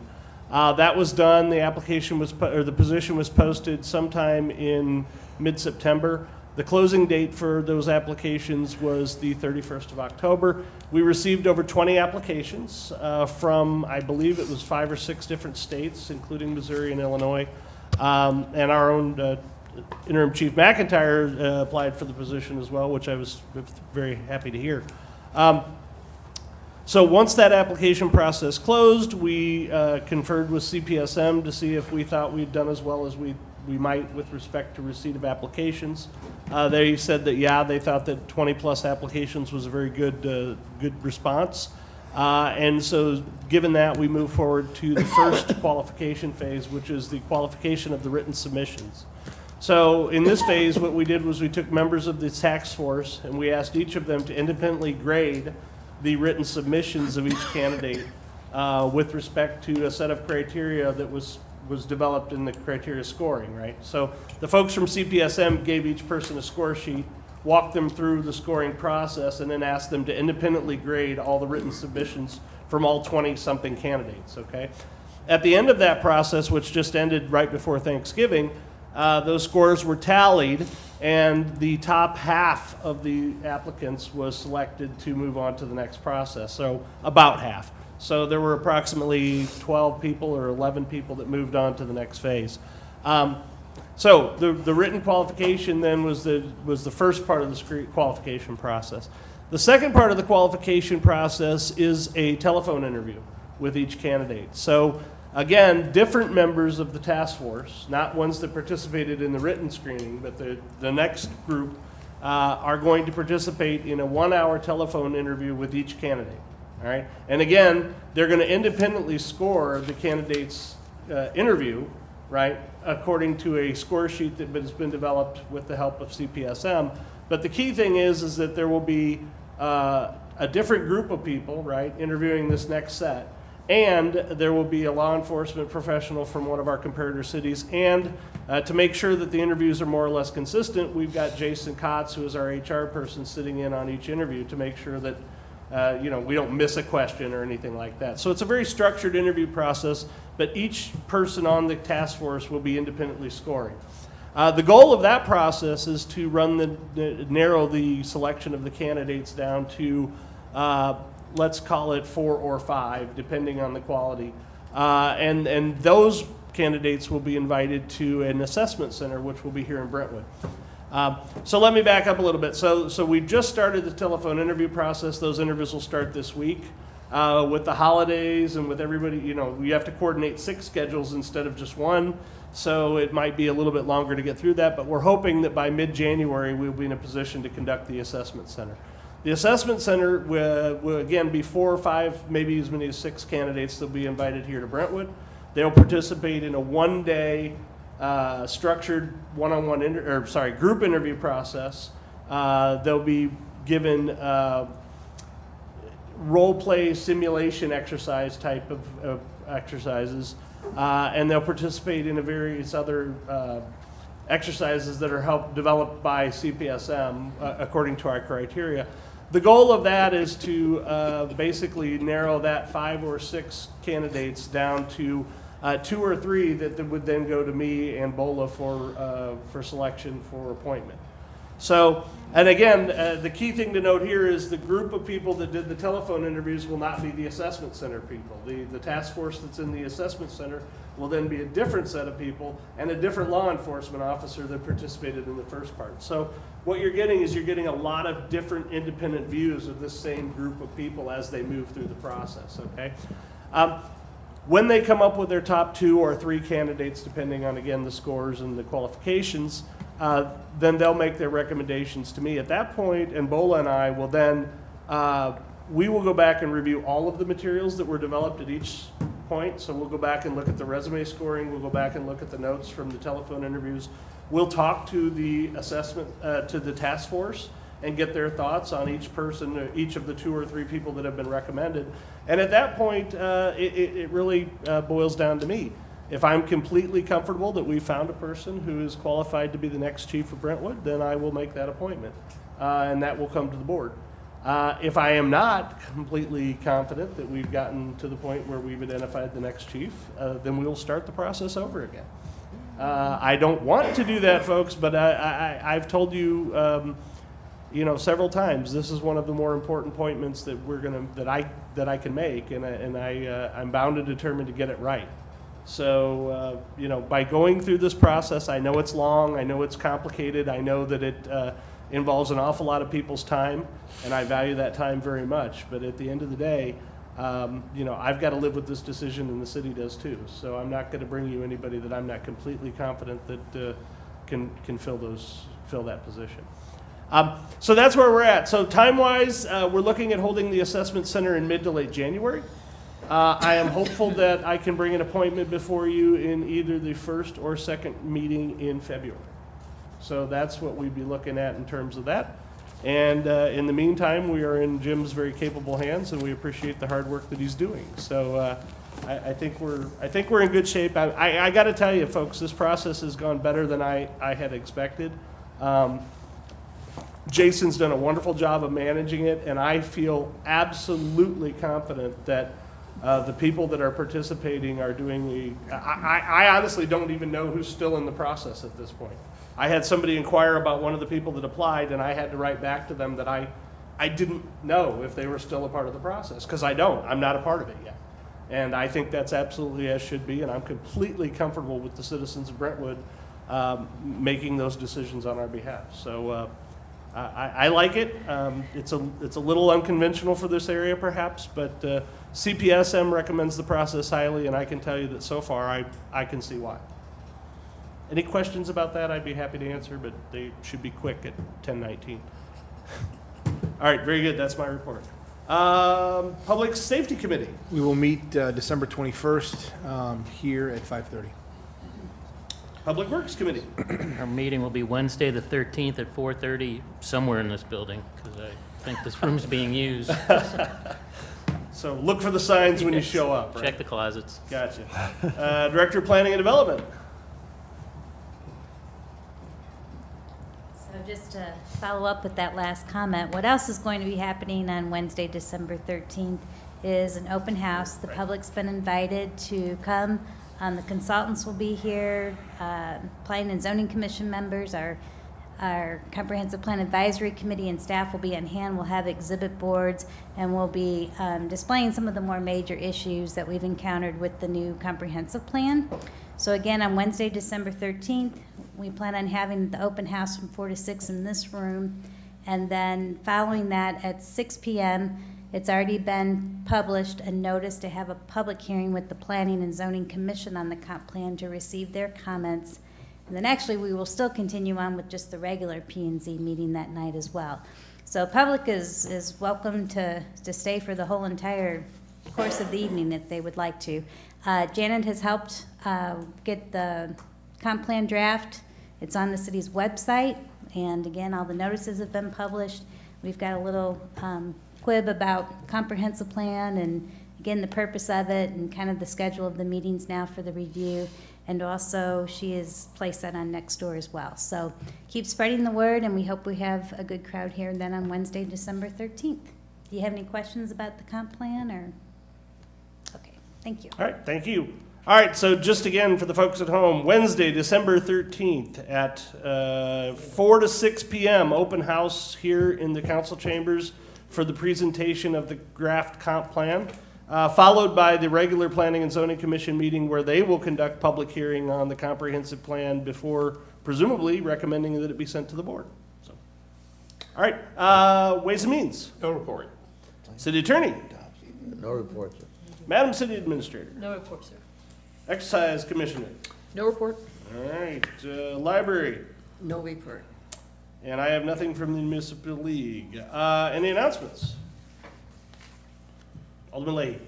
We have a Ward 3 meeting. It's normally the last Tuesday of the month. I believe we have checked with City Hall and we moved it to Tuesday, the 19th of the month. And it's 7 p.m. here in the council chambers, and all are invited. Merry Christmas to all. Ward 3 meeting, Tuesday the 19th at 7 o'clock. Great. Any other announcements? Seeing none, new business. We have one item of new business that I'm aware of this evening. It is a request for engagement of expert witness, not expert resources. Bola, who's gonna? Janet. Janet. Okay. And is this just a resolution or a motion? It's just a motion. Okay, so I would ask for a motion to approve the engagement of expert resources to assist with the development of a brand, and then you'll hear what it's about and you can vote it down if you don't like it. So moved. Second. All right, it's been moved and seconded that the board authorize the engagement of expert resources to assist with the development of a brand around multiple projects known as Manchester Renewal. Janet? Oh, is there? I'm sorry. Thank you. As Alderwoman O'Neill mentioned a little while ago, the challenge of the name, this Manchester Renewal Project or Manchester Road Renewal Project, we need to address that as we're moving forward with public engagement. And so this is actually just requesting to work with Arcturus, who is already a contracted party with us. They've already been working on the overall project, and this would be working with them to create a brand identity and help really define visually and with a name that will work for the project going forward. Any questions about this? It's kind of a companion project to the earlier bill about education. No questions? I have one question. So Yeah. you said it's a companion project. This is sort of the public engagement portion of that project? So the public engagement portion is the communications This is not- firm. This would be sort of a branding. This would be sort of a, to the extent that you develop like a logo and some of that kind of stuff. Yes, it would be identification more than education. I thought we'd already authorized them to do that. No, they did it for the city, but not for this particular project. This would be just for the Manchester Renewal Project. Okay. Okay, I understand now. Okay. All right, thanks. Any further questions? All right. Any further discussion on the motion? Alderman Kramer. Your Honor, we probably should attach the fee to that motion, Oh, yeah. which is $6,950. Yeah. Not to exceed $6,950. All right, been moved and seconded that the board will authorize the engagement of expert resources to assist with the development of a brand around the multiple projects known as Manchester Renewal, not to exceed the cost of $6,950. Thank you. Roll call, please. Alderman Dimick? Yes. Alderman Kramer? Yes. Alderman Leahy? No. Alderman Lockmiller? Yes. Alderwoman O'Neill? Yes. Alderman Plufka? Yes. Alderwoman Sims? Yes. Alderman Wakey? Yes. All right. Anybody wanting to talk to the board, come on up. I didn't see anybody here, so we'll go ahead and dispense with that. Your Honor, I'll make a motion that we go into executive session for a personnel matter pursuant to the Missouri Revised Standards, 610.021 subsection 3, and that we then adjourn the regular meeting from that meeting. Second. It's been moved and seconded that the board enter into closed meeting pursuant to RSMO 610-21-3 and adjourn therefrom. Is there any discussion? It should be pretty quick, folks. Roll call, please. Alderman Dimick? Yeah. Alderman Kramer? Yes. Alderman Leahy? Yes. Alderman Lockmiller? Yes. Alderwoman O'Neill? Yes. Alderman Plufka? Sure. Alderwoman Sims? Yes. Alderman Wakey? Where would you like? All right, folks, let's head across the hall, yeah?